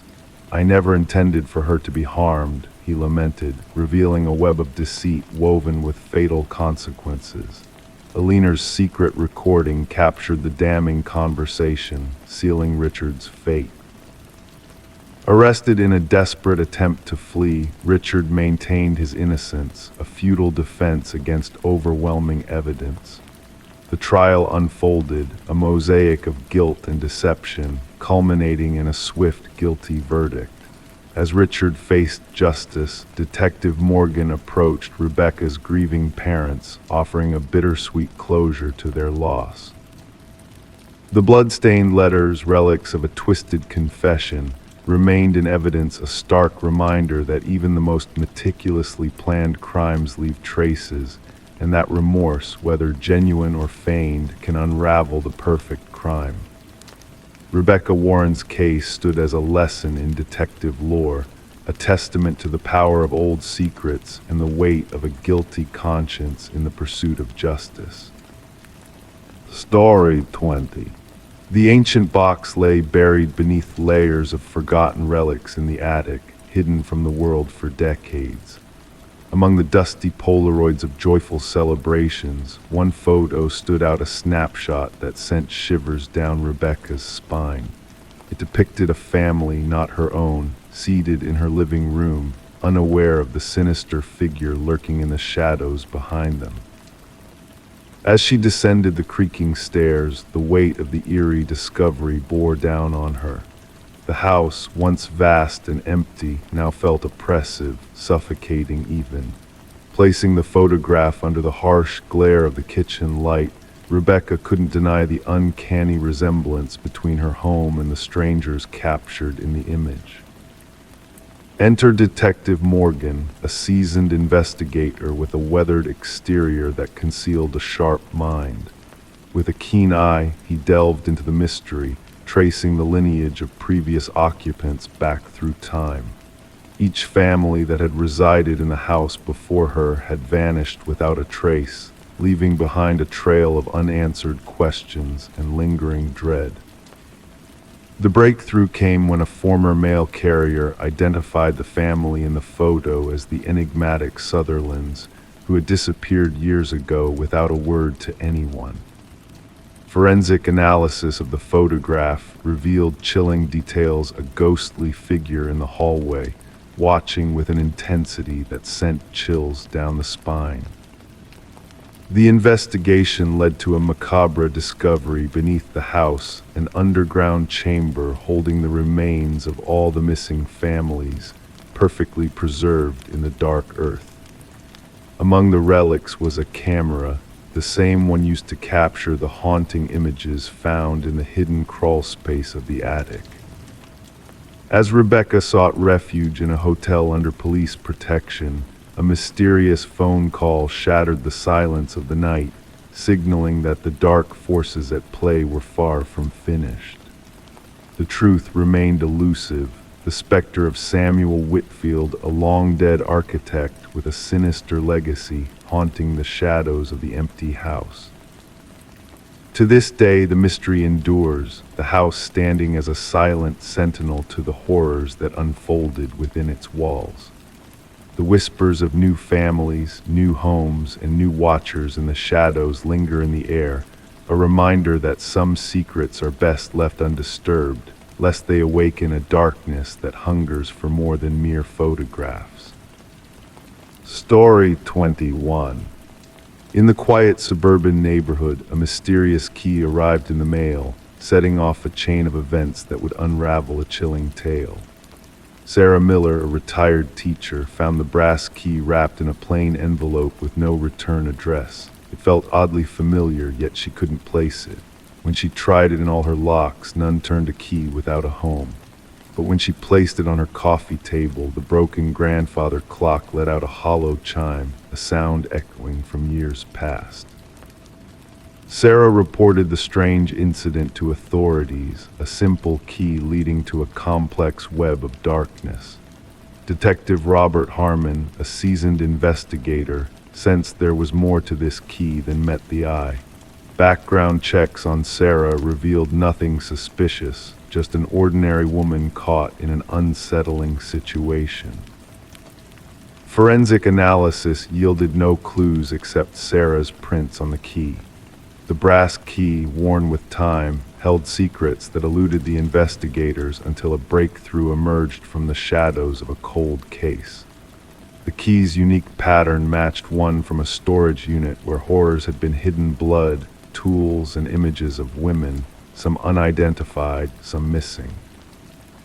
As the investigation deepened, Sarah's unease grew, leading her to fortify her home against an unseen threat. The key, a sinister link to a past crime, haunted her days and nights. Detective Harmon followed the twisted trail, uncovering a connection to Harold Jenkins, a man who had once lived nearby, now vanished without a trace. Jenkins, the elusive figure at the heart of the darkness, remained a ghost in the digital world, leaving no breadcrumbs for investigators to follow. But the truth lurked beneath the surface, hidden in a cabin that held a macabre secret, a room filled with brass keys, each a grim marker of lives lost. The manhunt for Jenkins intensified as the community reeled from the revelation of his atrocities. The press dubbed him the Keymaster, a name that struck fear into the hearts of all who heard it. The hunt led to a remote wilderness where Jenkins made his final stand, choosing death over capture. In the aftermath, a journal revealed the depth of Jenkins' depravity, a twisted obsession that had fixated on Sarah. The keys, a silent testament to his crimes, unlocked a truth too horrifying to comprehend. Families finally had closure, but the scars of Jenkins' actions would never fade. Sarah, forever changed by the darkness that had brushed against her life, found solace in knowing the truth. The grandfather clock, once a harbinger of mystery, now stood as a reminder of the evil that had lurked in plain sight. And as the keys sat in the evidence locker, they whispered a haunting truth, a reminder that sometimes the most ordinary facades hide the darkest of secrets. Story 22. The old Polaroid held secrets of a forgotten time, capturing smiles and flickering candles in a snapshot frozen in the past. But when the daughter inherited the box of memories, a chilling discovery awaited her. Among the familiar faces, there lurked a presence unnoticed, a man lurking in the shadows, edging closer with each passing photo. Sarah Winters stumbled upon the collection while sorting through her mother's attic after the funeral. The box labeled Memories seemed like a treasure trove of happiness at first glance, but it quickly turned into the beginning of a haunting mystery. The first photo revealed a faint silhouette on the edge, a dark figure standing outside during a long-gone birthday party. In the subsequent pictures, he crept closer, his presence ominous yet unnoticed by those captured in the frame. Seeking answers, Sarah reached out to her father, whose initial disbelief turned into a shaken realization as he viewed the eerie images. Detective Marcus Reed entered the scene, his weathered hands carefully examining each photo under the dim light of the precinct. Rain tapped against the windows, adding to the mysterious ambience as the detective delved into the enigma before him. As Sarah laid out the progression of photos, a sense of unease settled in the room. The figure's deliberate movements through the captured moments hinted at a sinister purpose, a lurking threat that had evaded notice for far too long. Despite efforts to uncover his identity, the man remained a ghostly enigma, strategically hidden yet hauntingly present in every frame. Further investigation uncovered a chilling connection to Robert Keller, a long-missing maintenance worker tied to unsolved child abductions from decades past. The pieces of the puzzle fell into place as dental records and enhanced images revealed the truth behind the shadowy figure haunting Sarah's family photos. Keller's dark past intertwined with the gatherings of innocent families, leaving a trail of devastation in his wake. The discovery of remains near one of the vacation properties brought a grim sense of closure, confirming the horrors hinted at in the faded photographs.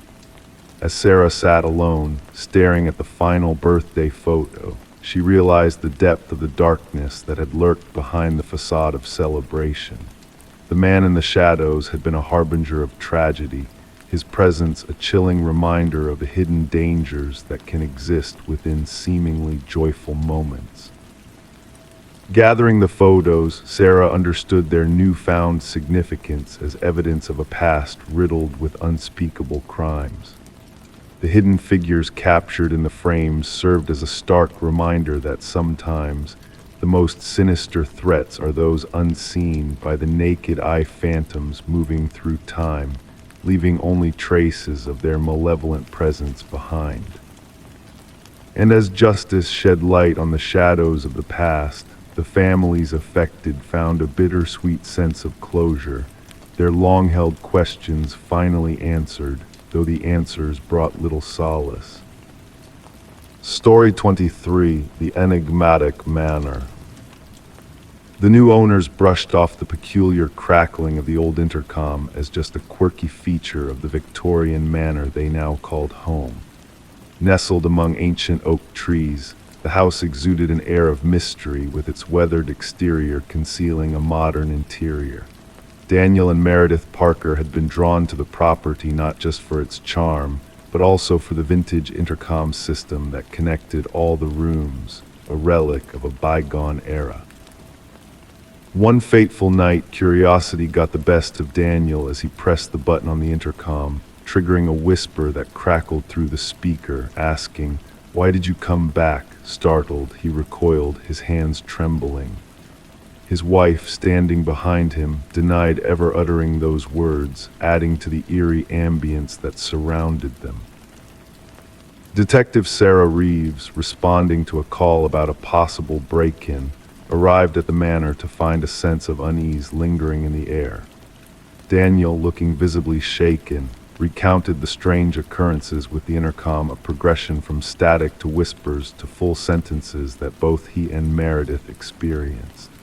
The discovery of a hidden journal behind a wall only deepened the mystery, shedding light on the tragic tale of Alina and Vincent Blackwood, the previous owners of the house.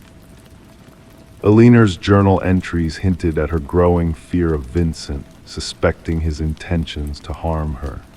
The final entry, dated 3 decades ago, marked a sudden silence that ended with the grim discovery of Alina's remains buried beneath the garden shed.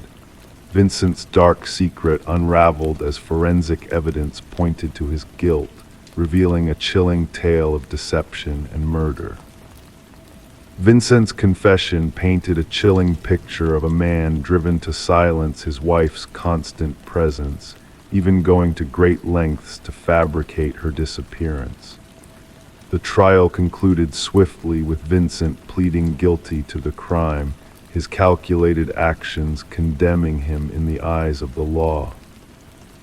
As Daniel and Meredith bid farewell to the manor, unable to shake off the shadows of its past, they held a poignant memorial for Alina in the restored garden. The removal of the intercom system by the subsequent owners marked the end of its haunting whispers, though echoes of the past lingered among the workers who heard static during its dismantling. Detective Reeves, reflecting on the case known as the House That Answered Back, revisited the files one last time, acknowledging how the house itself seemed to reveal its secrets across time. Driving past the manor on occasion, she would slow down, attuned to the whispers carried on the breeze, a reminder of the lingering presence of Alina's voice seeking justice and closure. Story 24. She cleared the mist from the mirror, gazing at her reflection. Yet something felt amiss. Her features appeared normal, her attire unchanged. But the longer she peered, the more a sense of unease crept in. A flicker caught in her peripheral vision, a movement not of her own making. When she turned away, her reflection remained motionless, observing. Thus began the enigmatic saga of Rebecca Thorne, initiated by that eerie occurrence in her bathroom. What unfolded would baffle investigators and linger in the collective memory of a neighborhood for years to come. Rebecca resided solo in a modest flat nestled in a tranquil suburban enclave. Known to acquaintances as methodical and introverted, she maintained a polite distance while being amiable with neighbors. Her occupation as a data analyst for a medium-sized firm dictated a life of routines and exactitude. Nothing about her demeanor hinted at her eventual role as the focal point of one of the most enigmatic criminal inquiries of the era. The initial signs were subtle.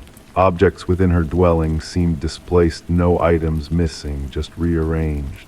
A cup shifted to a different shelf, books rearranged on the shelves, her toothbrush relocated across the sink. Initially attributing these anomalies to fatigue-induced absent-mindedness from hours spent scrutinizing spreadsheets under harsh lights, Rebecca paid little heed. Detective Marion Shaw received the first complaint when Rebecca, after enduring weeks of these disturbances, finally reached out to the authorities. The initial assessment leaned towards mental health concerns rather than criminal activity, as no tangible evidence of wrongdoing surfaced. Shaw noted the report but consigned it to the pile of non-pressing cases. No concrete proof, Shaw later recounted. No signs of forced entry, no missing items, just a woman sensing a disturbance in her abode. The pivotal moment arrived with the bathroom mirror incident. During her subsequent interaction with law enforcement, Rebecca recounted in vivid detail how her reflection seemed to move independently, how she felt under surveillance even in solitude. This time she presented proof, footage from a security camera she had installed, aimed at her front entrance. The recording unveiled a revelation that sent shivers down the spines of even the most seasoned officers. The grainy video depicted Rebecca departing for work in the morning. Yet, 20 minutes later, An exact replica of Rebecca used a key to enter the apartment. Forensic analysts scrutinized the footage for signs of tampering or digital manipulation, finding none. The individual entering mimicked Rebecca's movements, attire, and even carried her distinctive leather bag. However, time-stamped footage from her workplace security system confirmed that Rebecca had already swiped into her office building miles away. "We're facing a doppelganger scenario," Detective Shaw informed her superiors. "Someone who has meticulously studied Ms. Thorne and can replicate her with eerie precision." The investigation escalated. Fingerprints throughout the apartment exclusively matched Rebecca's. No foreign DNA was unearthed. Neighbors reported routine sightings of Rebecca, nothing out of the ordinary. One neighbor, Mrs. Keller, recounted a peculiar encounter where she greeted Rebecca upon her return home, receiving no response, a deviation from her usual behavior but not alarming. Rebecca commenced documenting these disruptions in a journal. Minor alterations in her living space escalated. Food vanished from her fridge without recollection of consumption. Her computer displayed searches she hadn't initiated. Most disconcerting were the photographs on her phone, selfies resembling her, yet she had no memory of capturing them. In some images, her countenance seemed slightly askew, the smile too wide, the gaze too intense. "I feel as though I'm descending into madness," she confided to Detective Shaw during their third meeting. "Or perhaps someone is orchestrating this descent for me." The breakthrough emerged when investigators discerned a pattern in the security footage. The doppelganger only infiltrated when Rebecca departed for specific commitments: therapy sessions, yoga classes, Sunday morning grocery runs, pre-planned activities with predictable durations. "Someone is intimately acquainted with your routine," Shaw elucidated. "This isn't random. This is a calculated surveillance and infiltration." A forensic psychologist posited that they were confronting a fixation case, a person fixated on assuming Rebecca's identity, perhaps with the intent to supplant her entirely. Such occurrences were infrequent but documented in psychological archives. The culprit typically underwent a psychological rupture, fixating on a target, symbolizing attributes they desired: stability, beauty, success, normalcy. The inquiry narrowed when Rebecca mentioned a former coworker, Lily Winters, dismissed for escalating erratic conduct. Lily had closely collaborated with Rebecca, often remarking on their similarities. Post-dismissal, Lily sent Rebecca a series of unsettling emails, one stating, "We could be interchangeable. Sometimes I feel more like you than you do." Detective Shaw secured a warrant to probe Lily's residence. What they uncovered transformed the case from unsettling to horrifying. One chamber in Lily's abode had been transformed into a shrine-like replica of Rebecca's bedroom. Walls adorned with photographs, countless snapshots of Rebecca entering her flat, shopping, socializing, all captured without her knowledge. A wardrobe contained exact replicas of Rebecca's attire. Makeup matching Rebecca's preferred brands lay on a vanity, beside meticulous notes on her mannerisms, speech patterns, and daily routines. Most incriminating were the practice recordings. Lily had documented herself mimicking Rebecca's gait, gestures, expressions. The evolution was evident: initial attempts clumsy and overt, later endeavors nearly indistinguishable from the authentic Rebecca. "She aspired to embody me," Rebecca murmured upon viewing the evidence. "She wasn't merely imitating me, she was erasing me." Forensic experts uncovered sophisticated equipment for key replication and electronic access card duplication.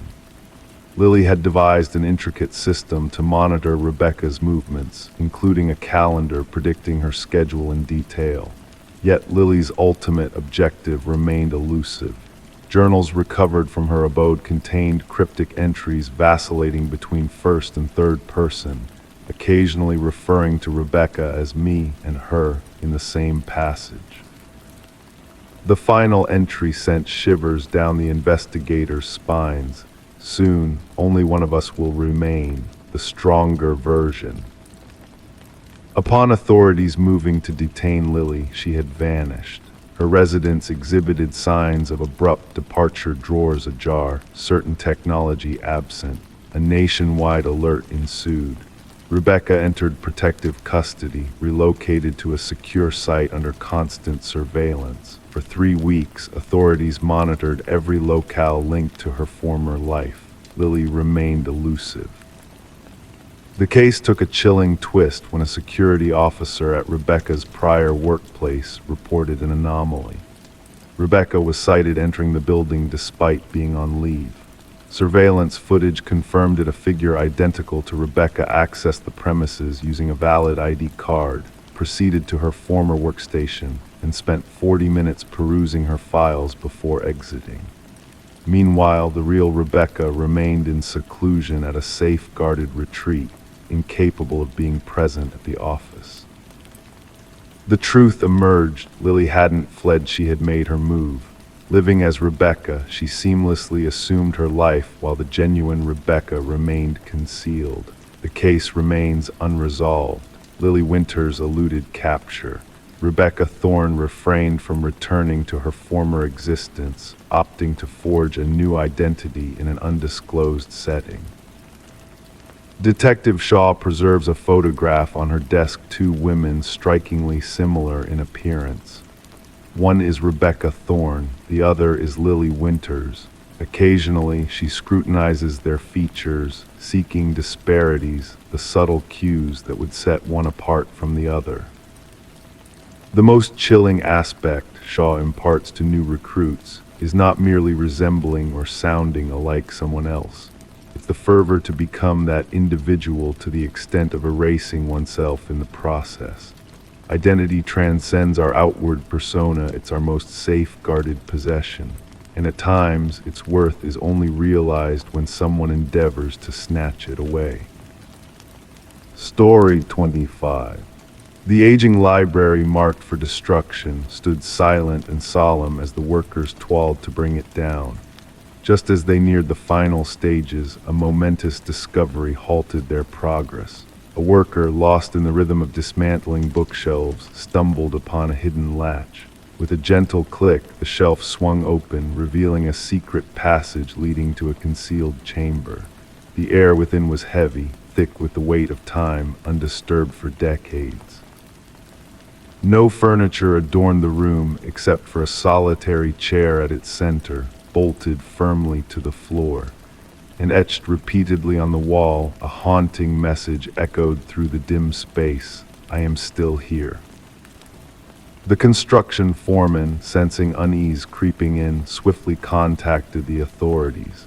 What had begun as a routine demolition swiftly morphed into a mystery of chilling proportions.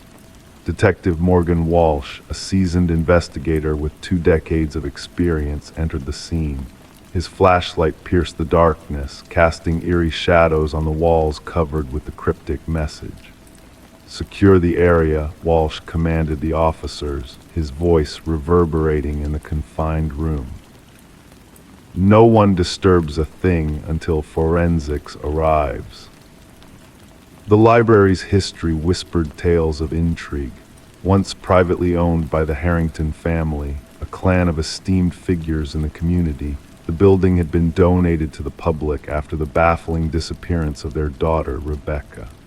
Vanishing during her final year of college, she left behind no trace except for her abandoned car near the woods. Despite extensive searches and inquiries, the case grew cold, shrouded in mystery. The prevailing notion suggested she had fled to forge a new life, a theory her family vehemently rejected, convinced of a darker fate. As forensic experts meticulously combed through the hidden chamber, they unearthed hair and fiber samples embedded in the chair. The scratches on the walls hinted at a struggle, with traces of blood and skin cells beneath the layers of neglect. Initial analysis hinted at the presence of a young female. This chair was meant to confine someone, the forensic analyst remarked, pointing to the aged leather straps and bolt holes. Whoever was held here fought fiercely. Walsh, his curiosity piqued, delved deeper into the Harrington family's past. The timing of the library's donation after Rebecca's disappearance gnawed at him, a peculiar coincidence now laden with significance. Further probing unearthed a disturbing detail. The bookshelf concealing the hidden room had been installed by a contractor exclusively hired by Maxwell Harrington, Rebecca's uncle and the family's patriarch. Financial records revealed suspiciously hefty payments to the contractor, surpassing standard renovation costs. Former library staff interviewed in the wake of the revelation expressed shock at the hidden chamber's existence. None had been privy to its secrets, save for an elderly librarian who recalled Maxwell's solitary visits to that section of the library after hours. She assumed his presence there was merely that of an ardent reader seeking seclusion. Maxwell always insisted that particular section remain untouched during renovations, she recounted to the investigators. He claimed the original woodwork held historical significance and was irreplaceable. The investigation took a grim turn when DNA analysis confirmed the genetic material in the hidden room matched samples from Rebecca's possessions. The timeline sharpened, painting a disturbing portrait. Rebecca had not fled, she had been held captive behind that bookshelf, potentially by a member of her own family. Armed with a warrant, detectives scoured the Harrington estate. In Maxwell's study, they unearthed a leather-bound journal secreted in a concealed compartment. Its pages chronicled an unhealthy fixation on his niece, culminating in a chilling final entry. She threatened to expose everything. I couldn't allow that. The room will keep her until she understands. Locating Maxwell in a coastal retirement enclave, investigators confronted him. Initially composed, he refuted any knowledge of the hidden room, dismissing it as a mere architectural quirk. However, faced with the damning evidence, his veneer crumbled. She was a threat to everything, he finally confessed, his tone devoid of emotion. Rebecca uncovered documents proving my embezzlement from the family foundation. The family's reputation was paramount. I couldn't let her ruin it. Maxwell's admission unfurled a nightmarish tapestry. He had lured Rebecca to the library, restrained her, and confined her to the hidden chamber, intending to keep her there until she relented. But in a tragic twist, as she attempted to break free during one of his visits, he inadvertently ended her life. I panicked, Maxwell declared in his recorded confession. I buried her beneath the chamber's floor and sealed it off. Then I donated the building to ensure that section remained untouched. Ground-penetrating radar confirmed the presence of human remains below the hidden room's floor. Excavation unveiled Rebecca's skeletal remains, adorned with the silver bracelet gifted by her parents on her 20th birthday. The Harrington family stood witness to Maxwell's sentencing, solemnly watching as justice finally caught up with the perpetrator. Rebecca's mother clutched the bracelet, a poignant memento of her lost daughter, the only tangible piece they could lay to rest. The library's demolition came to an abrupt halt, transforming into a site of remembrance and contemplation. Community members offered floral tributes at its entrance, honoring a life snuffed out prematurely and a truth concealed behind a bookshelf yearning to be uncovered. In a melancholic twist of fate, Rebecca's poignant message, "I am still here," etched pleadingly on the walls, ensured her memory endured, and justice, though belated, found its way into the light.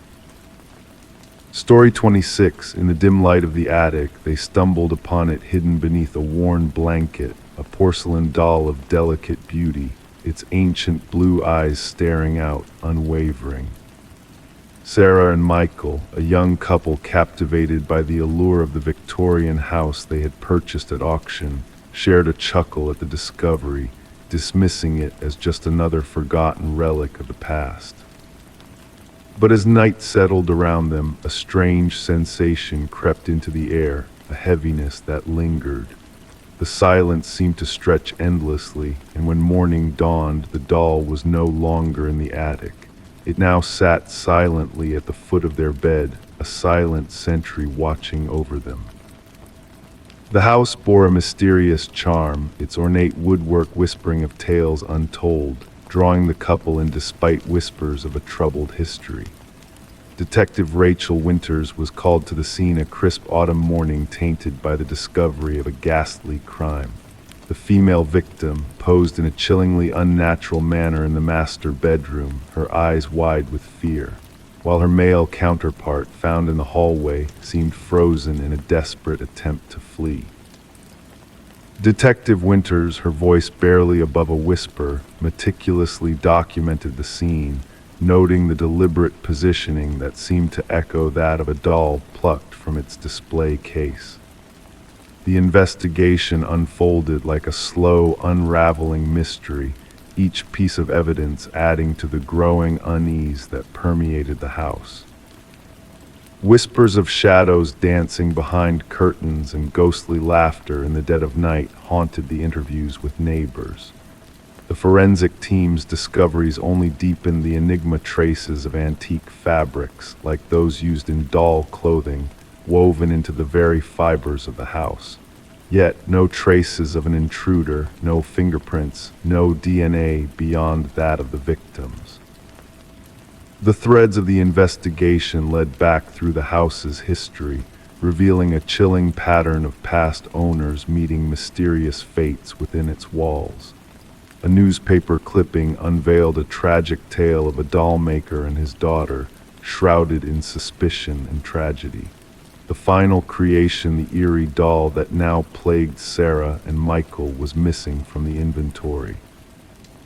As Detective Winters delved into the dark secrets of the past, a chilling truth emerged.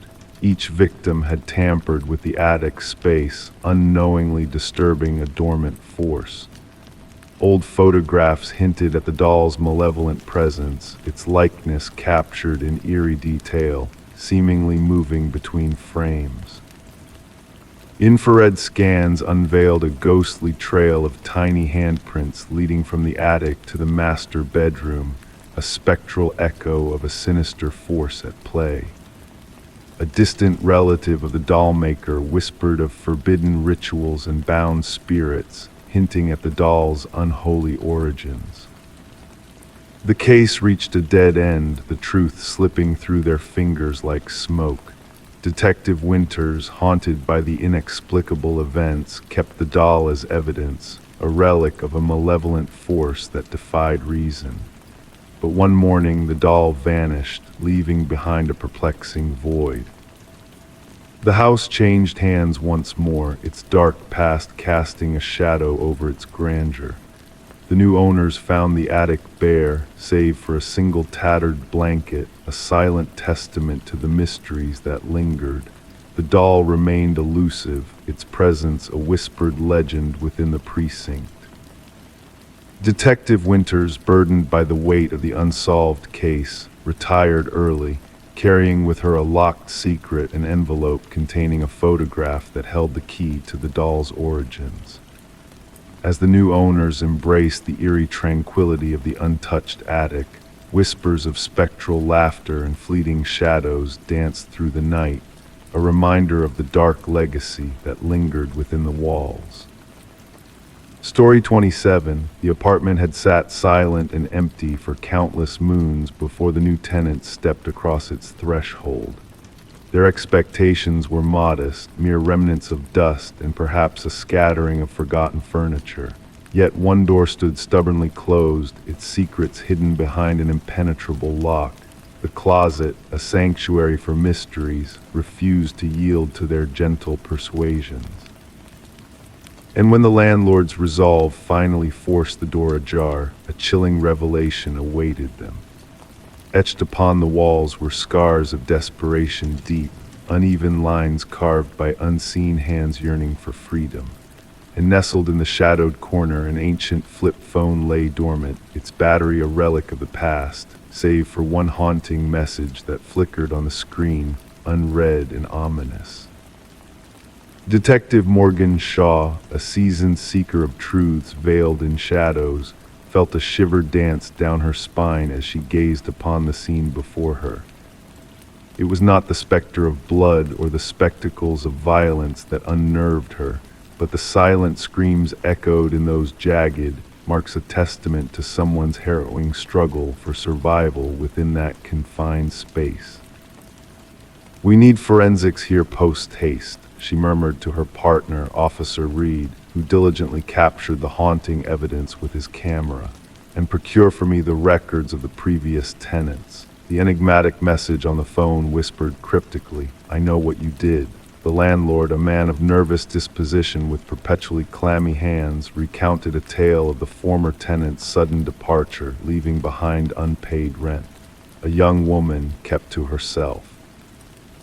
Left without so much as a whisper 6 moons passed, he stuttered, his gaze darting away from the closet's gaping maw. Never stirred up trouble. Forensics unfurled a tapestry of hidden truths within the scratches on the walls, traces of blood intermingled with the echoes of a solitary soul. Most samples aligned with a single being, likely the missing tenant, Emma Caldwell, aged 28, reported absent when her presence vanished from the world. Yet amidst the familiar strands of DNA, 2 anomalies emerged. One remained a phantom in the annals of identification, while the other belonged to a man who had supposedly met his demise 2 cycles of seasons ago. "This cannot be right," Shaw mused, her gaze fixed on the perplexing findings. Derek Mercer, a figure of the past marked by a history of violence, had been declared deceased in a tragic accident, his identity confirmed by dental records. Yet his essence lingered fresh upon the walls of the closet, a ghostly presence defying the laws of time. Emma's abode spoke volumes of a life abruptly halted, unopened mail, a forsaken mug in the sink, a bed dutifully made. Her digital footprints revealed a narrative of connections severed, a sister's voice silenced by the void left in her absence, and a symphony of unanswered calls from an unknown specter in the days leading to her vanishing. The sister spoke of a mysterious paramour, Officer Reed relayed, a figure shrouded in intensity and secrecy. Surveillance footage painted a shadowed tableau, a nocturnal arrival, Emma's solitary figure followed by a phantom cloaked in anonymity, a guardian of secrets concealed behind a veil of anonymity. The puzzle pieces clicked into place as Shaw delved deeper, unraveling a tapestry of intertwined fates.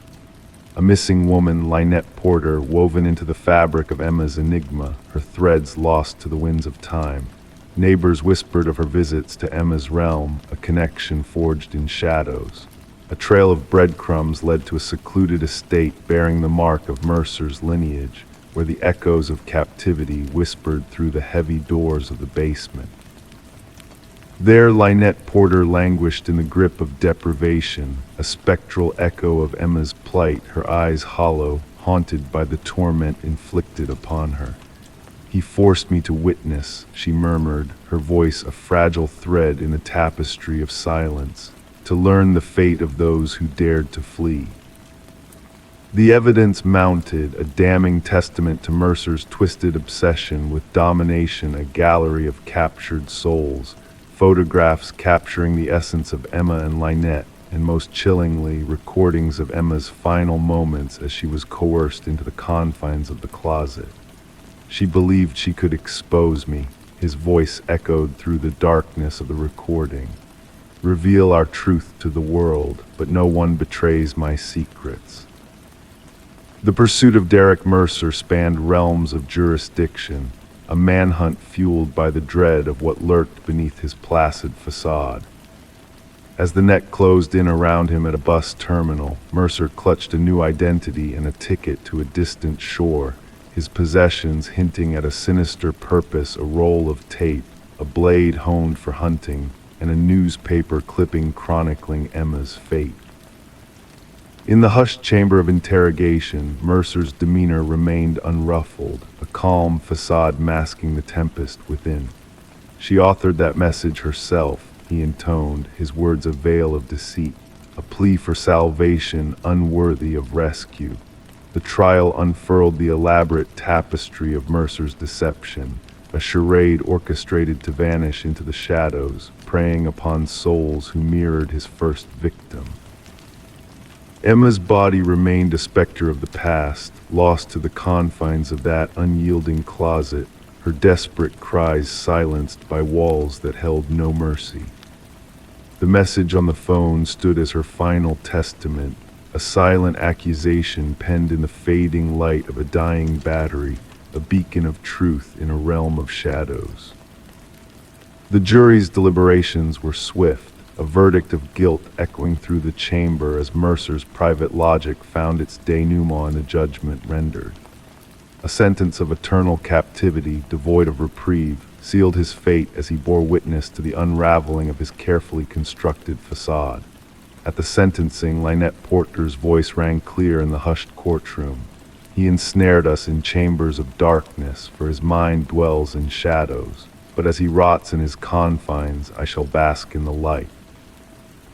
The echoes of the case reverberated through the corridors of justice, reshaping the protocols of missing persons investigations, a testament to the resilience born from the shadows of despair. Detective Shaw mounted the door from Emma's abode upon her office wall, a silent sentinel bearing witness to the horrors concealed within. A reminder that the most chilling crimes are not always splattered in crimson hues, but etched in the desperate markings of those who fought to reclaim their stolen light.